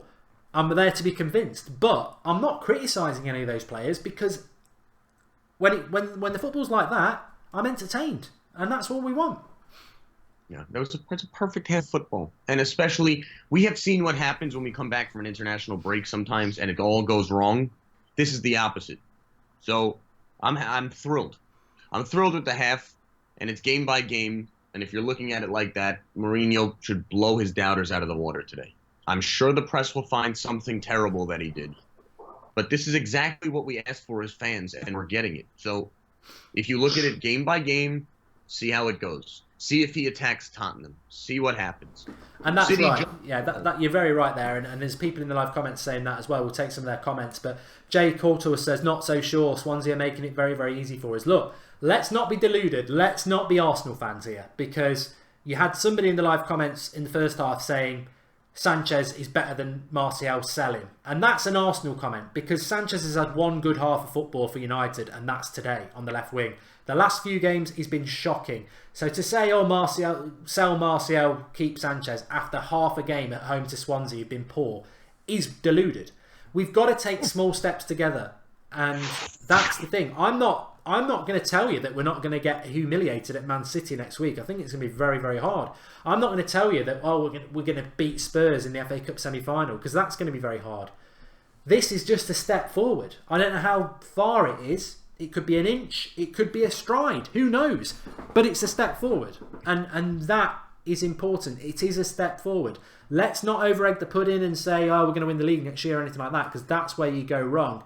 But it is a step forward. And yeah, you know, Swansea very, very poor. Swansea have invited us on. Swansea have given people like Lingard and Sanchez and Mata a lot of space. They've been very static. But you know what? Even if you're a doubter, you're going to get your lesson next week anyway, because if you think this is all a smokescreen, you're going to find you've only got to wait a week anyway. I don't think it is, Jared. I think it's just a step forward, and let's keep walking forward. And if we walk forward into Man City next week and they beat us 5-2, but we play like this, there'd still be a part of me going, you know what, we're still heading in the right direction. It's how they look. To many people's points, managers like Mourinho, Klopp, Pep, very difficult to change them. So a person who's coached as long as Mourinho and is showing the ability to change, to develop the team like this, he deserves the opportunity to see where it's going to end up. And this is a very positive sign. Yeah. To your point, you can't overreact, but this is a very positive sign. It's a positive half. Hopefully we have a nice half. Hopefully he doesn't come back and there's no play forward. And we'll see. But, you know, I just read a comment, 72 possession, that's great. I agree. I mean, this is a good half of football for us. That's it. Sam X says, this is a good small step. I'm liking what I'm seeing here. Perfect. And we need to be realistic, says Mark 18 Martin. All good and well, playing open and expansive against relegation teams. The real test is whether Mourinho deploys this tactics against the top six of opposition. Brilliant point again, because the start of the season, we were 4-0 FC. Who were we playing? Swansea, I think, were one of them. West Ham was another. We didn't beat anybody decent 4-0. And then against the big teams, we did sit back. We went to Anfield and we sat back. We went to Chelsea and we sat back. We might see brilliant United today. Next week, we might sit back. So this is what I mean. If you're a doubter and you're not happy, wait till next week. Let's see what happens. But all we can do is judge what's in front of us, and this 45 minutes has been better than anything we've seen in 3 months, because we've been very, very conservative against most teams.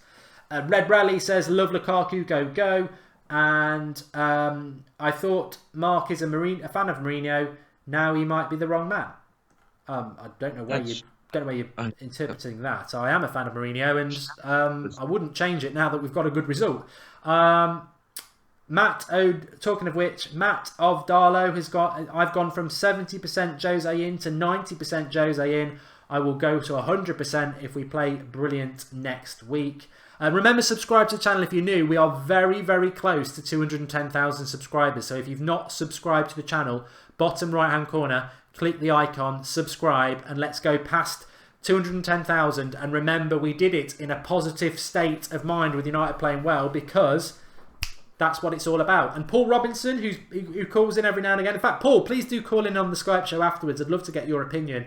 He says, we just want a positive style, Mark. If Mourinho can provide this, then the fans will come round. And I did speak about this last night, Jared, on the 8 o'clock show.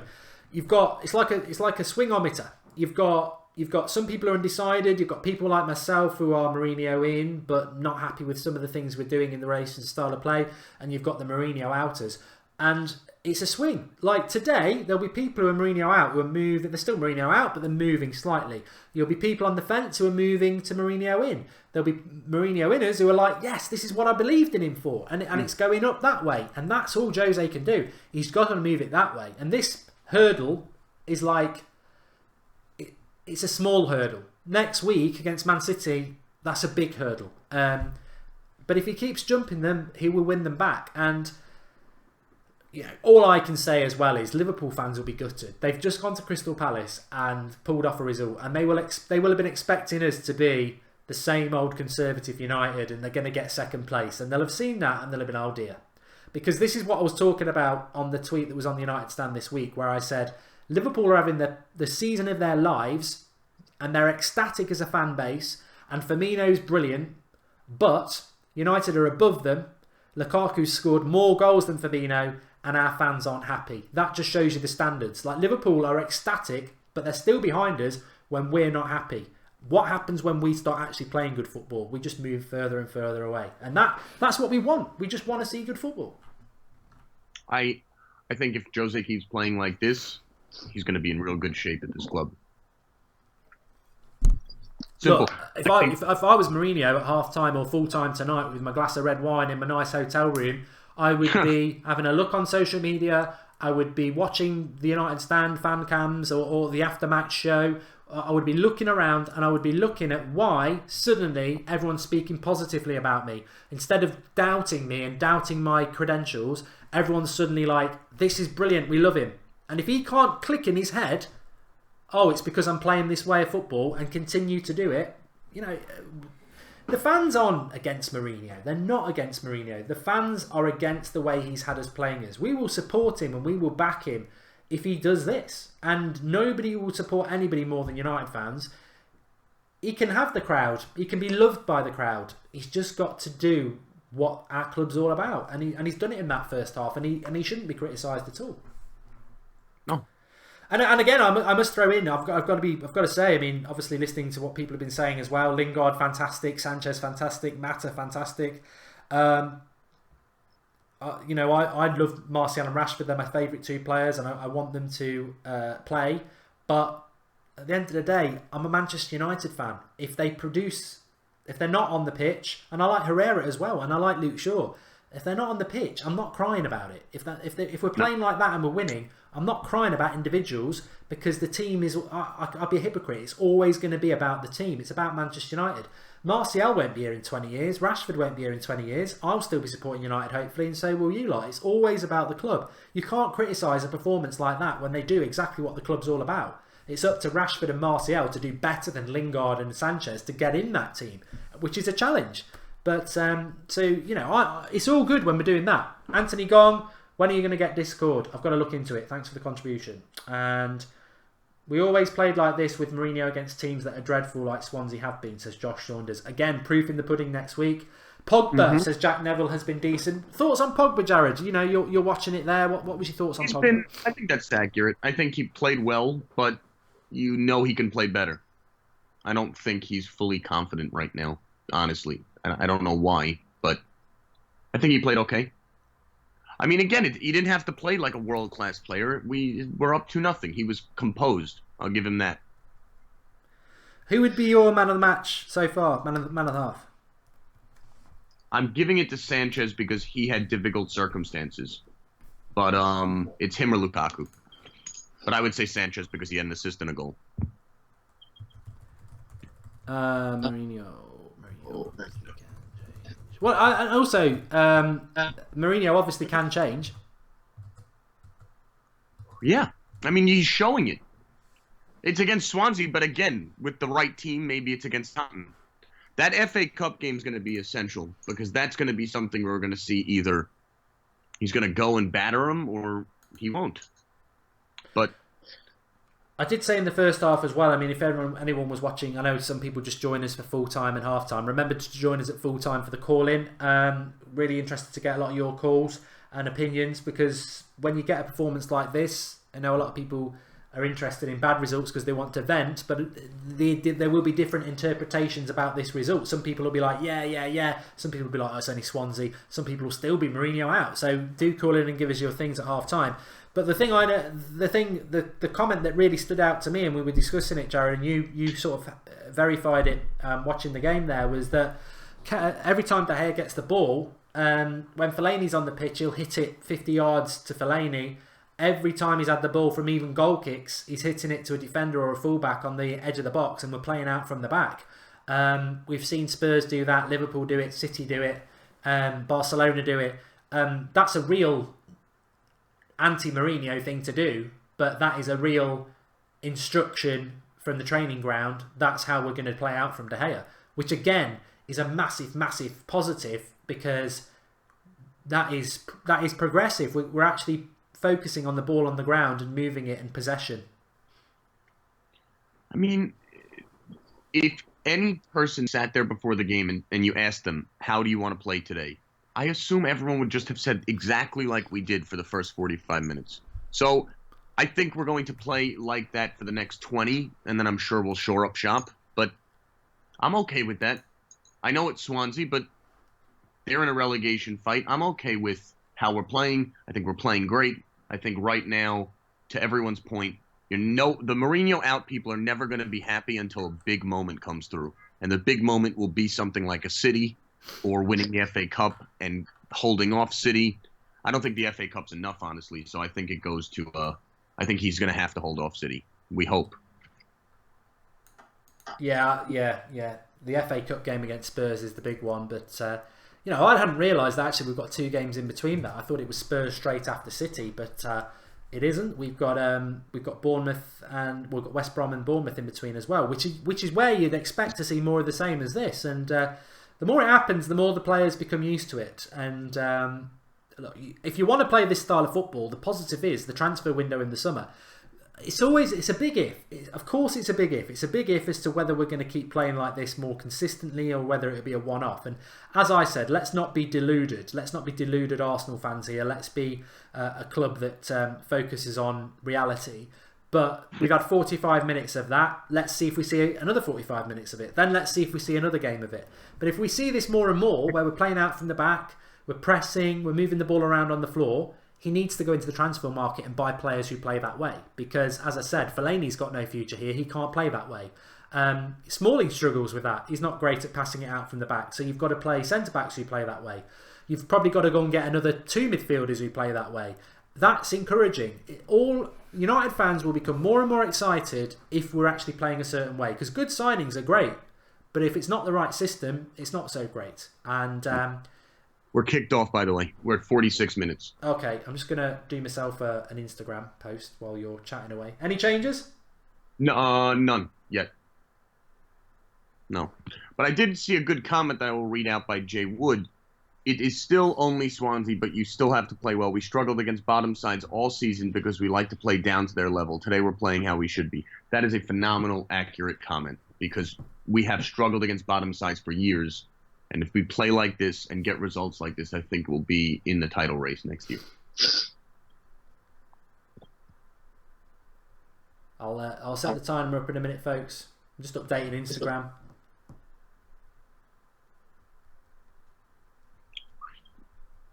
So, tight passing. Pogba's on the ball. Right to Sanchez, who was tripped. Nice foul.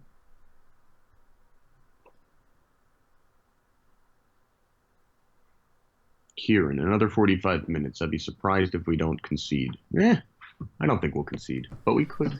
Hey, you know what? But why is conceding a negative thing? Why is conceding a negative thing? Because I said that if you are going to play the United way, that means more risk. And forget the clean sheets. You've got to, if you're going to play more risk, you're going to leave yourself a little bit more open than a conservative, organised team. So I don't care if we win 3-1. It's better than losing. It's better than winning 1 or 2-0 and being conservative and boring. So don't get heads up about us conceding. It doesn't matter. We've got to be. Got to be more progressive. What are we, Jared, in your timer so I can put it out? 47, 42, 43, 44, 45. Okay, I'll do 47, 50 now. 51, 52, 53, 54. Okay, that'll do. There we go. So we're 3 minutes in. People get very, very, very agitated about the timer. We are we're 21 subscribers short of 210,000 subscribers, which is obviously a big target to hit. So if you are new, click that subscribe button, bottom right hand corner. We've got the call in straight after the show, which I'm looking forward to, and really looking forward to it actually on a personal level. I just really want to see what people are actually thinking about the game and how we've done. Right. Second half though, Jared, I think more of the same, and hopefully at some point see some of this strong bench coming on. I agree. I'm sure he'll bring him on in around 16 minutes, but his team's playing well. Keep it up. And to your point earlier, 1-0 and 4-1 are still 3 points. So we want to see 4-1. It's more exciting to watch. You're not going to be thrilled with 1-0 multiple games in a row. So I'm happy Mourinho hopefully is seeing that. Pogba with one of the worst passes I've seen. I actually think if we get another goal and it's 3-0, I think, you know what he'll do? I think we'll see a triple substitution. Maybe not all at the same time, but they'll all three come them on. I think we'll see Herrera come on, Rashford come on, and Shaw. I don't think he'll bring Martial on. And I think people will read into that Martial's finished, which is stupid because he will obviously play again between now and the end of the season. But I think he'll get Luke Shaw on today just to sort of kill some of the negativity around that, because they've definitely had clear the air talks, because he wouldn't have even been on the bench today if not. Yeah, I am not as sold on him in any way, and I don't know if Mourinho is either. So I don't know if the negativity focusing on Shaw is the worst thing for Mourinho, if that makes sense. Takes it away from other people. But I know people like Shaw, so I hope I'm wrong. Jay Hart says Mata will definitely be subbed. Yeah, you could put your dinner money on that. He will definitely be subbed. He never ever does 90 minutes, does he? I can't remember the last time he did that. Got advantage, Matic from the middle. Lingard taking up. Sanchez in the corner of the box. To Matic, to Pogba, who for some reason does a trick play.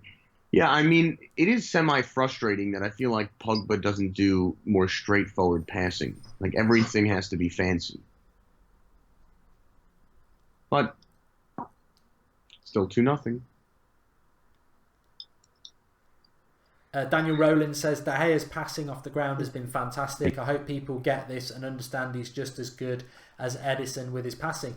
Look, I think that's a really good point, because United are playing out from the back with De Gea today, but it's like many things. It's like Mata, Lingard and Sanchez today playing well, and people are like, oh, I've always believed in them, this, that and the other. And I think everybody believes in those players, but if they're not allowed to be creative and free, they don't play well like they haven't for 3 months. If they're allowed to be creative and free, they suddenly get a good performance. Now De Gea, we don't see what De Gea's like with the ball at his feet, because all he's been doing for the last 2 years under Mourinho is whacking it up to the halfway line. Obviously today, build from the back, and you see his ability with both feet. I mean, I've seen clips of De Gea. He's a decent footballer. He can score goals. He takes a good free kick. So this nonsense that Neuer's a better sweeper keeper than De Gea and Edison's better with his feet, it is nonsense. It's just De Gea plays to the way that he's told to play. If he's told you must hit it high to the halfway line and Fellaini and McTominay and Matic, then that's what he does, isn't it? if he's told to use his feet like he is, then that's what he will do. I mean, that pass that he had over the international break was beautiful, where he set up the goal halfway down the field. A few people saying that the crowd's quiet. Well, this is an ongoing problem with Manchester United's crowd anyway. I also think you've got to be you can't be too flippant about crowds. If this was 2-0 and it's Liverpool, I imagine the crowd would be cooked still. It's 2-0, it's Swansea. They know the game's won, and a crowd will drop off. I think we're falling into dangerous territory with the Old Trafford atmosphere, expecting it to be rocking from minute 1 to minute 90. It's not. It's like anything. It's like waves, isn't it? It'll come in and it'll go out. And even under Sir Alex Ferguson, sometimes Burnley roll into town, or Barnsley, or whoever it was. It's 3-0 at half time, and second half it's quiet because there's nothing really on it until the goal's going in. So I wouldn't read too much into that. It's nothing to do with. It's just the way fans are, and also let's not forget there are issues with the Old Trafford crowd anyway, and this like tourism thing that they call it, because obviously there's a lot of fans who just come for 1 or 2 games and they don't know the songs, and it's a day out and all that. I ain't got a problem with that. As many of you know, we're a global supported club. I think it's great when people make their pilgrimage to Old Trafford and experience it, but they're doing a lot of work around that anyway, and it will change. But it's a modern phenomenon. There's not many grounds in world football that are fantastic atmospheres from minute 1 to minute 90. Yeah, very few. They're working on it, though. It's not an easy topic because obviously Manchester United is a business, and they're going to make money in every way they can, and tourists make money. But I like the singing sections. I hear they were giving out song sheets before games, so go for it. Do what you got to do. If we've got any Americans on anyway, obviously Jared's on one. Andrew was going to come on with Jared today, but we had to switch it around at the last minute. But it's looking good. It's not been announced yet, but I think it will be in the next few weeks. It's looking good for a US tour. There was rumour yesterday of Michigan and Manchester United versus Liverpool in July. Personally, I'm a massive fan of the US tour. I know we have a lot of people who watch the United stand from America, and again, I think it's, I do feel sorry for I don't feel sorry. It's United will go where United go, and I'm a big fan of the US tour. Everyone has their favourites, and I just like the US tour. Butt in, Jared, if we score anything. But very close. It's a shame we won't be getting over to Asia and Australasia. We haven't done that for a while, and I remember us doing South Africa and Africa as well. The club does need to cater for all fans because we are a global support. But it's looking good. I think they should have scored by the looks of the live comments. Was it Alexis Sanchez? Well, it was Lukaku to Sanchez, but it was it was a nice setup, inch over the bar. So United stand will be there on the US tour in one way or another. So if you are an American and you are thinking about getting over there, do pop and see us. I'm hoping to get over for one myself. I'm certainly going to be over in New York in December. Jared apparently is going to sort the bar out for a watch-along, which will be fantastic. Really looking forward to that. But hoping to get over in July as well, because I think there'll be at least 4 or 5 games if it's anything like previous years. Yeah, and the tour's fun. You'd be shocked at how many fans United actually have globally. It's crazy. I've seen some of the stadiums when they play. It's full. The other team has like 3,000 people there. Sanchez, beautiful drawing the foul. Oh, and for some reason they weren't allowed to run the play. Let's have a quick look at what's going on in the other games. I don't think there's anything that really needs to concern us. Liverpool won the early kickoff 2-1. Brighton and Leicester 0-0. Newcastle and Huddersfield 0-0. Watford 2, Bournemouth 1. Burnley beating West Brom, and West Ham 3-0 up against Southampton. These teams at the bottom suddenly feeling they've got to win. You'd have to. I can't believe Pardew's still in a job. He'd surely be gone if they lose today. Dance his way out of another one. Andrew Southwick was at the Real Madrid game last year. I think Liverpool United is rumoured to be at Michigan, which is 110,000, which is one of the biggest city stadiums in the world. Yeah. Pogba pass in the middle. Mata. Oh, that was beautiful. Mata turned around, kicked right off to the side, but beautiful play. Nice play by Pogba. Well, this is the great thing. I mean, I remember in recent games for United we've been getting to the 80th, 70th minute saying we've not had a shot on target yet at home. And in this game, we've got 2 goals for a start. We've probably had 4 or 5 other really good chances as well. That was a beautiful play. And there's no negativity about these missed chances from Sanchez and Mata as well. It's just great that we're creating chances. They're smiling too, like not in a cocky way. They're just, you can tell this team feels different. Something feels different. Beautiful setup by Pogba. Sanchez taking it down the middle. He lost the ball, but nothing new there. Swansea making a little bit of run down the side. They've stopped though. I don't think they've actually had a chance, Swansea, from what you've been saying. No, they haven't done much, if anything.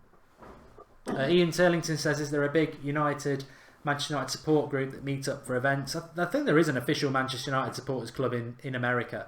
I'm not sure about events, but we want to do one for the United stand. Yeah, they're not official. It's more just like a bunch of people go to a bar and drink. Yeah. That's basically it. Those are the American support channels. There's not really channels as much as drinking. Sam X says, I'm loving this. United still going for the third and not sitting back. It'd be foolish to do that. I saw some people at half-time saying in the live comments he'll park the bus for the last 20 minutes. Why? When you've got somebody on the ropes, throw a few more punches, because all you're going to do is there'll still be people going, it's only Swansea. But if you go and get 3 or 4... again, it might start to make them think, oh, you know what? Maybe not. Maybe he is the right man. Yeah, I mean, what a save by De Gea. There you go. There's Swansea's chance then. Beautiful turnaround. I think it might have been, I don't even know if it was Abraham, but whatever. I don't know anyone on Swansea. But he turned around, beautiful shot. De Gea with a one-handed save. Another one by him. Although, to be honest, he didn't control it. It was Tammy Abraham. Beautiful kick turn. And then De Gea fumbled one and off to the side. But 0 goals, Swansea. But then some of the live comments said it's because it was his pass out from the back that was poor that caused it. But, passing out from the back, there's a risk element to it. Yeah. I have a lot of difficulty faulting De Gea for anything, even if he is at fault. Oh, no, he's been too good for us for too long. You can't... Right. He sort of gets so many free passes because of that. It's like, Right. He sat through all of it. He's like one of us. He sat through Moyes. He sat through Van Gaal. Can you imagine what he had to deal with in training? So he gets passes. That was beautiful. I mean, that was an incredible save. One-handed, quick shot. Beauty. You'll be seeing that on YouTube. Dave saves. Prime Casillas or De Gea? De Gea. I think De Gea is the complete goalkeeper. I really do. I mean, yeah. I love... I mean, I've seen Schmeichel, I've seen Van der Sar, and I've no doubts about it. They're all world class. But I think I'm getting close to saying De Gea better than Schmeichel, to be honest. And that sounds ridiculous. I've never thought I'd say that, but I like De Gea's athleticism. I think he's better with the ball, and that's there's no better compliment than that. No.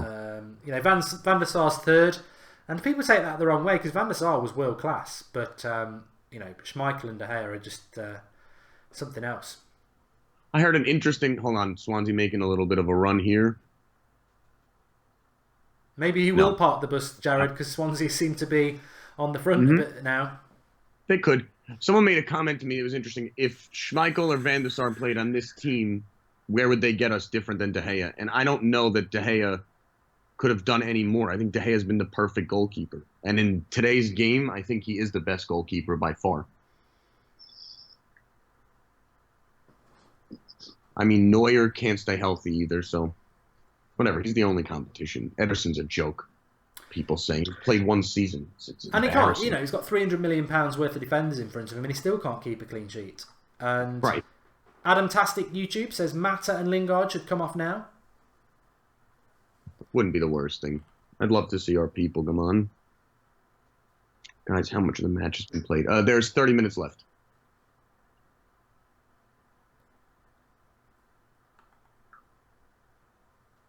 Chrissy Prince feels a goal's coming for Swansea. But it would set it up. Well, actually, there's still half an hour left. It would more than set it up. 210,000 mark. Oh, we've done it, have we? Sorry, I've not had my yes, live stream on. Oh, thanks everyone who's joined us today. Then, if you are new, subscribe. I think a few of you have done. What I would say is just get involved. We're live straight after the game. You can call in and have your say on the game, which we're looking forward to. And then we've got the fan cams with Flex. He'll be outside Old Trafford interviewing some of the fans afterwards, so be interested to see what they've got to say. And then 8 o'clock shows, Sunday through to Friday. Every night we're live at 8 o'clock. And we've got some 1 p.m. UK time shows next week as well. Mourinho versus Guardiola debate, which is going to be interesting because last time I did that, I said that he was a fraud, Guardiola. I'm going to have to take a little bit of humble pie with that one. And obviously, how did Manchester United beat Man City? We'll be talking about that as well, which today has added a few more dimensions to that. So, big week ahead. And I do agree with those people who say it's only Swansea and the proof is in the game against City. Of course it is. But, yeah. You can only beat what's in front of you. That's what football's all about. Nice to see this is the game we put up before City and not a 1-0 89th minute score. So, take what you can get. St. Columbo makes a good point. We've gone back 20 yards in this game. Mm-hmm. Pogba's been very disciplined, says Ty Tim. He's playing very defensive, isn't he? He's playing a bit like a quarterback. Yeah, he's setting things up. He's moving forward, but controlled. Yeah, we're not pressing as well as we did in the first half, are we? It probably is a substitution time in the next sort of 5 minutes, I would hope. Yeah, and Swansea have a corner. And for all the Ashley Young talk, I mean, every team still goes down that right-hand side. I mean, Valencia, I've not heard much mention of Valencia at all today. No, but again, I feel like defenders more than attackers, when they do their job, you almost don't hear their name, and that's a good thing. You know. Corner, Swansea. It's not a terrible corner. Salim Hussein says time for a sub, and John Sherrill says Swansea are getting at us. Yeah. But they can't dribble the ball, so that's okay. And goal kick to Gea. Is there an element of parking the bus yet? Yes. They're sitting back a little bit more. I wouldn't say parking the bus, but they're gravitating backwards, I would say.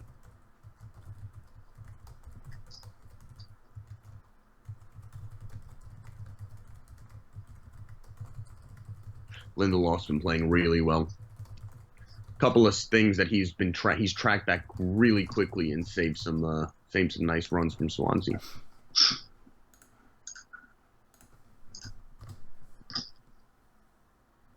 Yeah, I mean, we still have Sanchez up, we still have Lukaku up.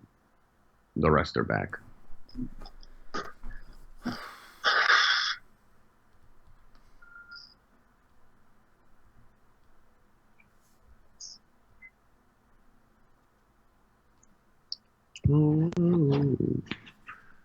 Right, Cross by a quick toilet break, Darren. I'll wait me a minute. Always. Comments. All right.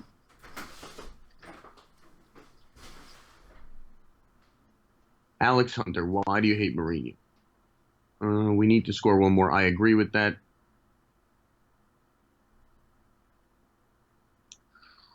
Would even bring on Shaw. Yeah, again, I don't think Mourinho's convinced with Shaw, but that's my own personal opinion.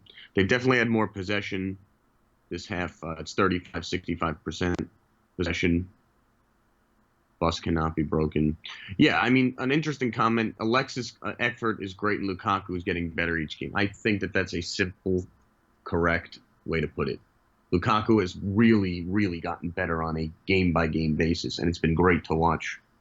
Because for me, I did not think he was the right person at the beginning of the year, and I wanted Morata, and I was wrong. Morata is terrible. Yeah, I mean, the chair is much better than I am. Nobody can really compete with the chair. We just do our best to be here. Pogba staying back. I mean, for those who are watching it now, you can just see the Pogba foul on Pogba. Foul, slowing the game, and that's what Mourinho wants.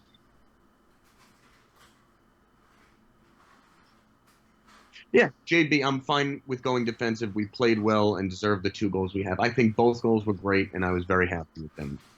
Hopefully we nick a third, but we played well. Now we just stay composed, take the win, off to City. The chair has lost. The chair has changed. Yes, you're right. Well, that's probably a back thing. We're old. Old people like us have bad backs. Once you hit like 27, it starts to go.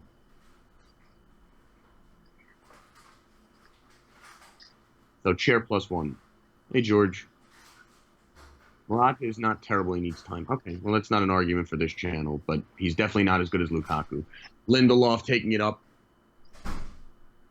Could have put a little bit more on the pass.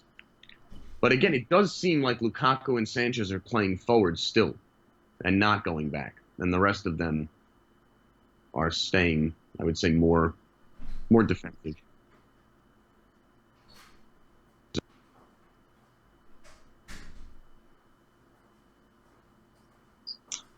Mine left me at 24. Yeah, it's brutal. It's not an enjoyable thing. I think Sanchez had a good game. I would also like to see Martial or Rashford for the last 20 minutes, but I think it's a trap for his fans. We know who we love as players, but I think we have to start growing into other people. Sanchez, not Martial, but he did unbelievably well this game. No. One thing Sanchez does not have a problem with is endurance. He played 90 minutes in most games at Arsenal. He can definitely continue. So I don't think Jose plays him unless he needs to come out. Any Mr. Junior. substitutions yet? No. Kane Reeves says that Pogba's going to score.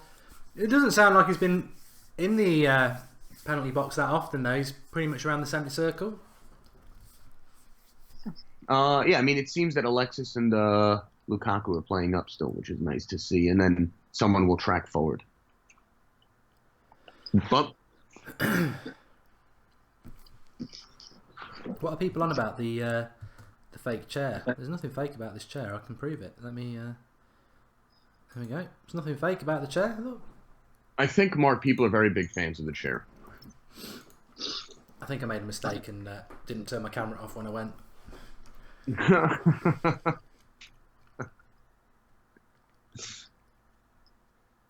Swansea might equalize. No, they're not going to equalize.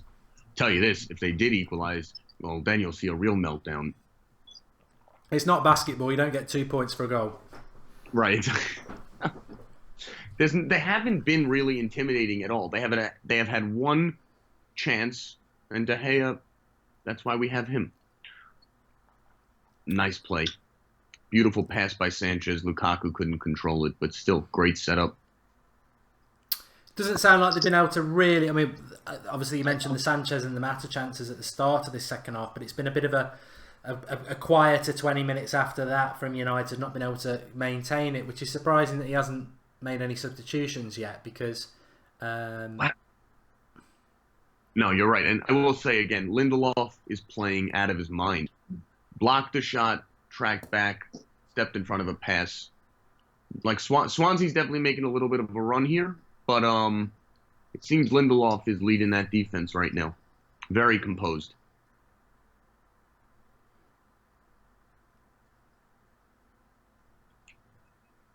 This is an interesting comment from Chris. Swansea is putting more pressure on us. Hold on. De Gea again. Swansea had a beautiful shot. De Gea dives, saves it, and it was offside, so irrelevant. Chris made a good comment. Swansea's putting more pressure on us, and we're not showing as much effort. I dislike this about United, the slowing of our game when we think we've won it. Yeah, I mean that could be argued. But composed defense is good.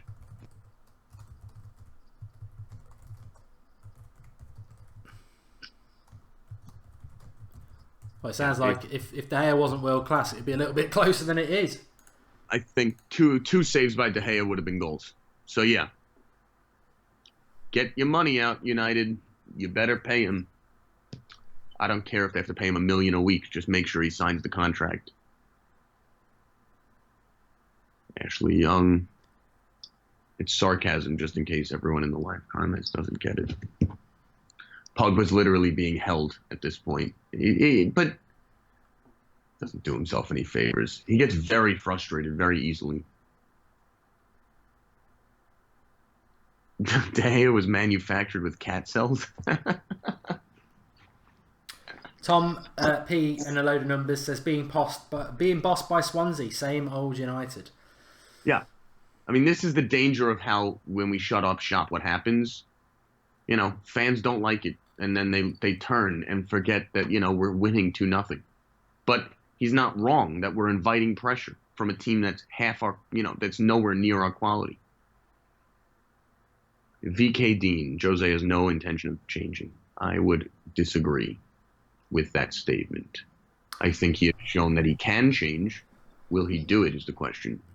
It looks like there's a double change coming. It says pre-Poter. I don't know whether he's seen anything or not, but hopefully. I haven't yet, but they may have not shown it. Mata was taken down, so we got a foul. We're approaching the Mata off time with 73 minutes anyway, so... Yep. Attack. Herrera and Rashford. I told you Martial wouldn't get on. Yeah, well, there's always a third sub, right?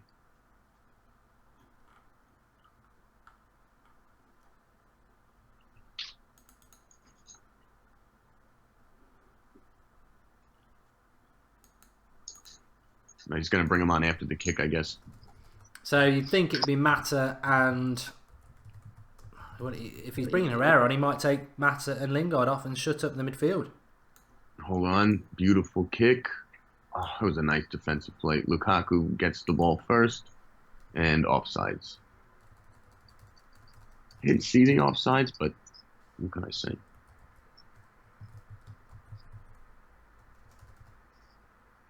I don't know. Money's getting crazy, Sam Burgess. You never know. Sanchez coming off.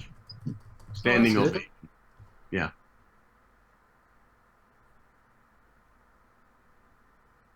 Does not look happy that he's coming off, but still, you can get over it. Normally get taken off. Yeah, that's all right. And he had a good game. And Lingard. All right. Interesting. Okay.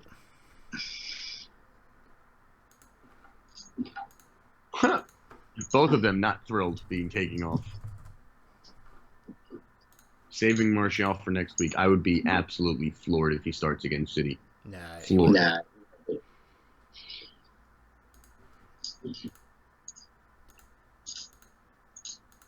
Tell you this, Mourinho would have pulled the wool over all of our eyes if he starts him next week. Yeah, Lindelof. Good to see Herrera getting on there. I think he's a very important player for United. Well, he is.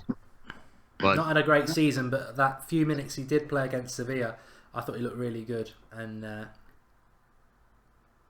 it's been injuries though, right, with him? Well, he didn't start him off. I mean, I think that one of Mourinho's biggest mistakes this season was that Herrera was Player of the Year last year. We signed Matic, and everyone thought we were going to have this brilliant midfield three of balance of Pogba on the left, Matic holding, and Herrera box to box, and it would have worked really well. And we never ever saw it, and it was weird. Yeah, Burnley up 2-0, so Pardew's out of a job. All right, 76 minutes. Looking composed. I mean, it is a cool haircut, to be fair. I didn't see all the designs on it. That must have taken a while. That it's on Instagram. Huh. Couple people warming up, McTominay and Martial. Masso Lyons says, I don't care the score or how we play.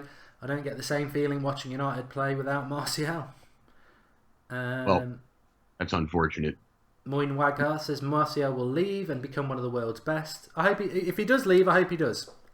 All right, so I have I have a separate question to that point, Mark. If he left and became one of the world's best, do you think we would have inserted, do you think we would insert a buyback clause if we sold him? I don't think he would want one. I think if he decides to go, he would be like, "No, I'm not coming back." Yeah. I don't know. But if he did go, and I don't necessarily think he will go anyway, but if he does go, I hope he does go on and be one of the world's best players. Only selfishly because I think he is got the potential to be that, and I want to be right. Yeah, he is. It's unfortunate to see that he hasn't meshed with the coach.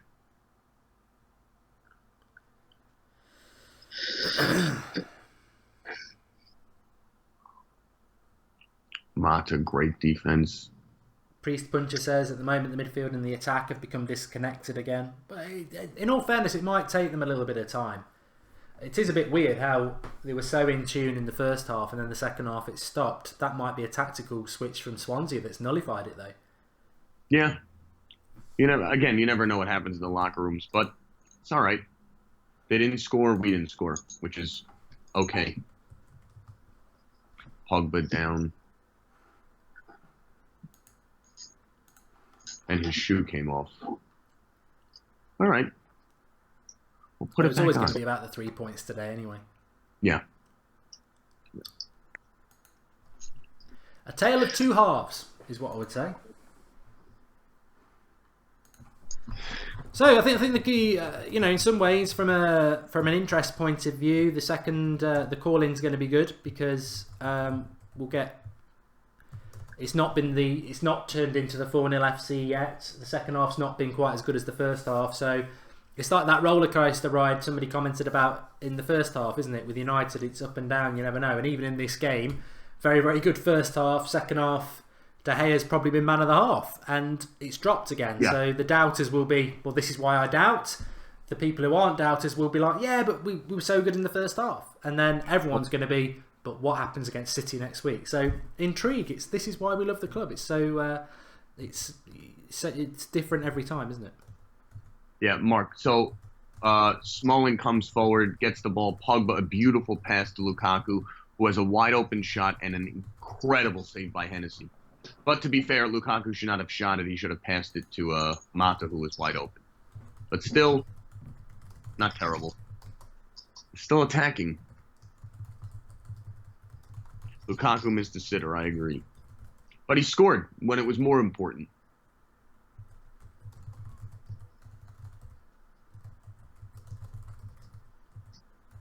We have had a bunch of poor second halves, Aaron. I agree with that. I think we tend to shut up shop a little early.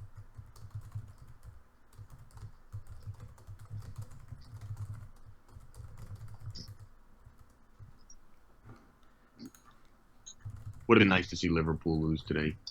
That would have been enjoyable to watch. I don't know who Liverpool have got next week, but that's going to be interesting. Because if we don't lose, I think we've got a game in hand on them anyway. So it gives us a little bit of breathing space. But we don't. If we want to finish second, then we need Liverpool to. We need to get something against City next week, don't we? Yeah, we do have. I believe we have a game in hand, but they have. They have Everton next week, so they have. Right. So it's the derby. Yeah, and they still have to play Chelsea, second to last game of the year. So. Yeah, I think our toughest game after City is Arsenal at home, which we'll win. So. Yeah. Well.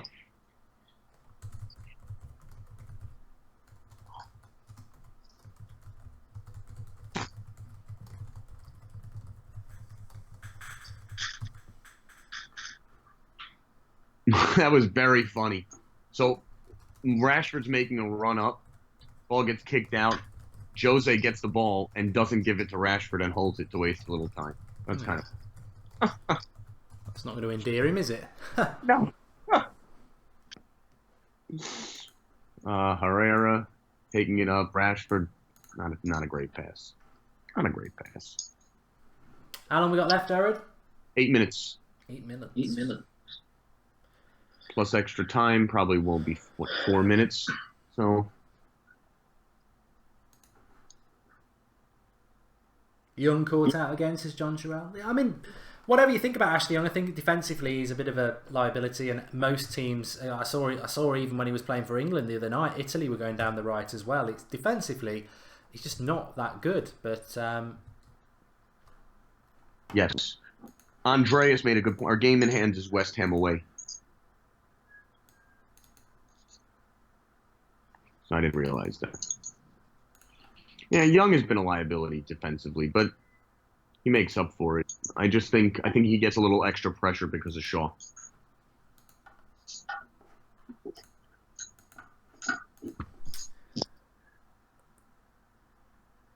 And for anyone who cares, first time we've won 4 in a row in the league in 15 months, says Kieran Byrne, according to American TV. Surely can't be true. Yeah, but somebody said that, didn't they? Our league form is very good, even if the playing style isn't, and that's the thing, isn't it? You can't be second in the league without winning a lot of games, and we have won a lot of games. It's just being United fans as we are, it's the style of football that frustrates, isn't it? And that's where that's the problem. I'm sure there are really good performances in there. Really good results in there, but it's the performances, isn't it? And this game in itself sounds very much like I was saying. It's there's no. I think at half time it was conclusive. What more can you expect from the team and the manager? They're playing the way they want us to. Second half, it's probably been a bit more like it's been the last few months. Yeah, I think also because of what's happened the past few months, once it changes to that defensive tactic, it's quickly noticed by the fans, and there's very little patience for it. So I think that's something that as the results get better, that will hopefully have a little more leeway for Jose. I don't think he's ever going to change at the end of games. He's always going to shore up shop if he has the lead. Always. And we hate him. Yeah, Leicester scored, for anyone who cares. Who was it, Vardy? Iborra.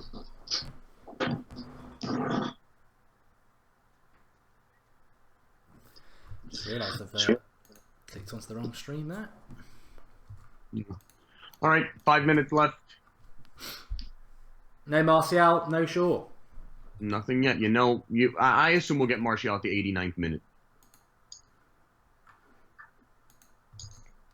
A real smack in the face. West Brom scored. Ah.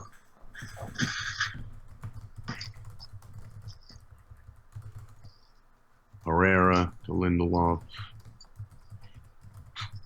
Lindelof's extremely composed with the ball at his feet.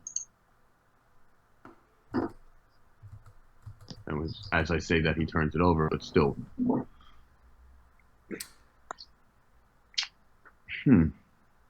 Andrew Southern says fans are booing. Swansea making a run. Oh. All right. A throw-in. Nice play by Rashford. Tom says, good first 20 minutes, then just normal, boring, slow defensive. Jose, get out. See, this is what I mean. It's always going to be knife edge until it becomes consistent. Right. But those first 30 minutes, we should take a lot from. They did exactly what they had to do.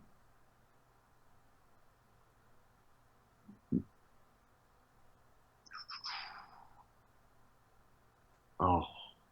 All right, nice header by Young. Took the ball out of there. I agree with Craig. I think that a team like Liverpool and Man City and Spurs probably would score 5 or 6 against this Swansea team. I mean, Spurs scored 3 against them just 2 weeks ago. So, but again, it's still only 3 points. You can score 9 goals. It's just we want to see consistent attacking play, and once that starts to happen, he'll get more leeway with defensive play when he needs to do it. Paul, I read your comment. I'd love it if you would be our first caller tonight, actually. Just call in and give us what you'd said there. It'd be interesting to get that opinion. Be live straight after this game. The link is in the video description for the match reaction stream. We take your calls. You give us your thoughts. From a presenting point of view, I suppose it's the perfect game in many ways because it's a divider, isn't it? Again, I didn't think it was going to go that way, but it is a bit of a divider. First half good, second half... Yeah. Same old. Second half of the second half was where the divide started to come through. I think they were okay until then, honestly. But, again, it's just, I don't think as long as other teams are playing constant attacking football, we want to see anything less. But they've been composed, as we continue to say. And if we can get De Gea out of here with no goals against him, that's another thing to the Golden Glove. I think that's very important that he wins that. The last time he got screwed out of it by one game.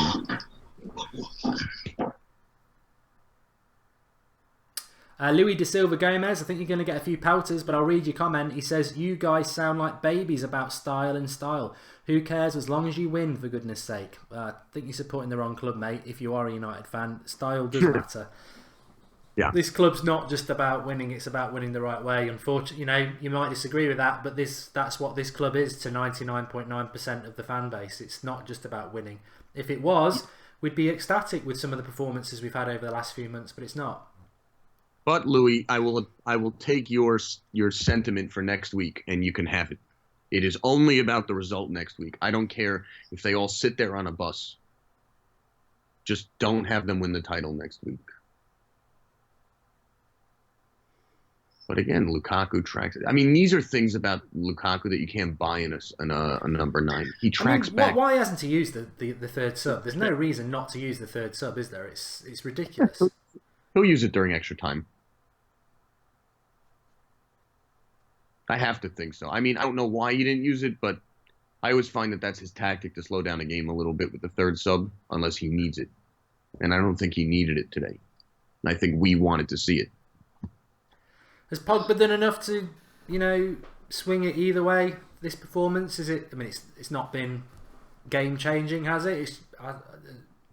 No, I don't think he did much, but there were a couple chances that he set up in the second half that other people could have converted. So a lot of empty seats apparently at United. Well, yeah, that will be noticed. What if we ram the bus? That's funny. Yeah, I mean, Chris, I'm fine any way we play next week. I don't care, as long as we don't lose. I've also become an Everton fan for the next hour and a half. Yeah. Well, there's a lot of opinion there. We are live. The link is in the video description. We'll be literally there in a couple of minutes. And if you've got burning things that are bothering you, do call in and get involved in the live comments, because that's what we're going to be doing for the next hour or so. And do give us your thoughts. I mean, that's what it's all about. I've taken a few notes based on what you've been saying, what Jared's been saying, that I want to sort of open the show with, and then it'll be your show as ever. So are you... At half-time, I felt that the swingometer would be swinging people back to Mourinho. Jared, at full-time, I'm a bit like, I think there'll still be doubters. I don't think it's done much for him. I think the people who support Mourinho are staying with him. I think the people who want, Lukaku, he's out of sorts. That's okay. I think the people who want him gone, it's going to take a lot to change that. I think a result next week will change them. I really do. I think if he can pull us out of City, I think he's going to be here another year and a half at least. Who would be your man of the match? It was easily Sanchez in the beginning, but I got to be honest, it's De Gea, because those 2 saves should have been goals. So I go to De Gea. Also, there's only 2 minutes extra time, and the third sub has been McTominay. So he brought him on just to waste time and extra time. But minute and 20 seconds. I did say doesn't use Martial or Shaw. That is the vindictiveness of a man who doesn't like players. He put him on the bench, but won't use them. Right. There's something we're not being told about both of them. 100%. But again, result done this week. We did well. And it's not going to change anyone for Mourinho, but that's on next week's job.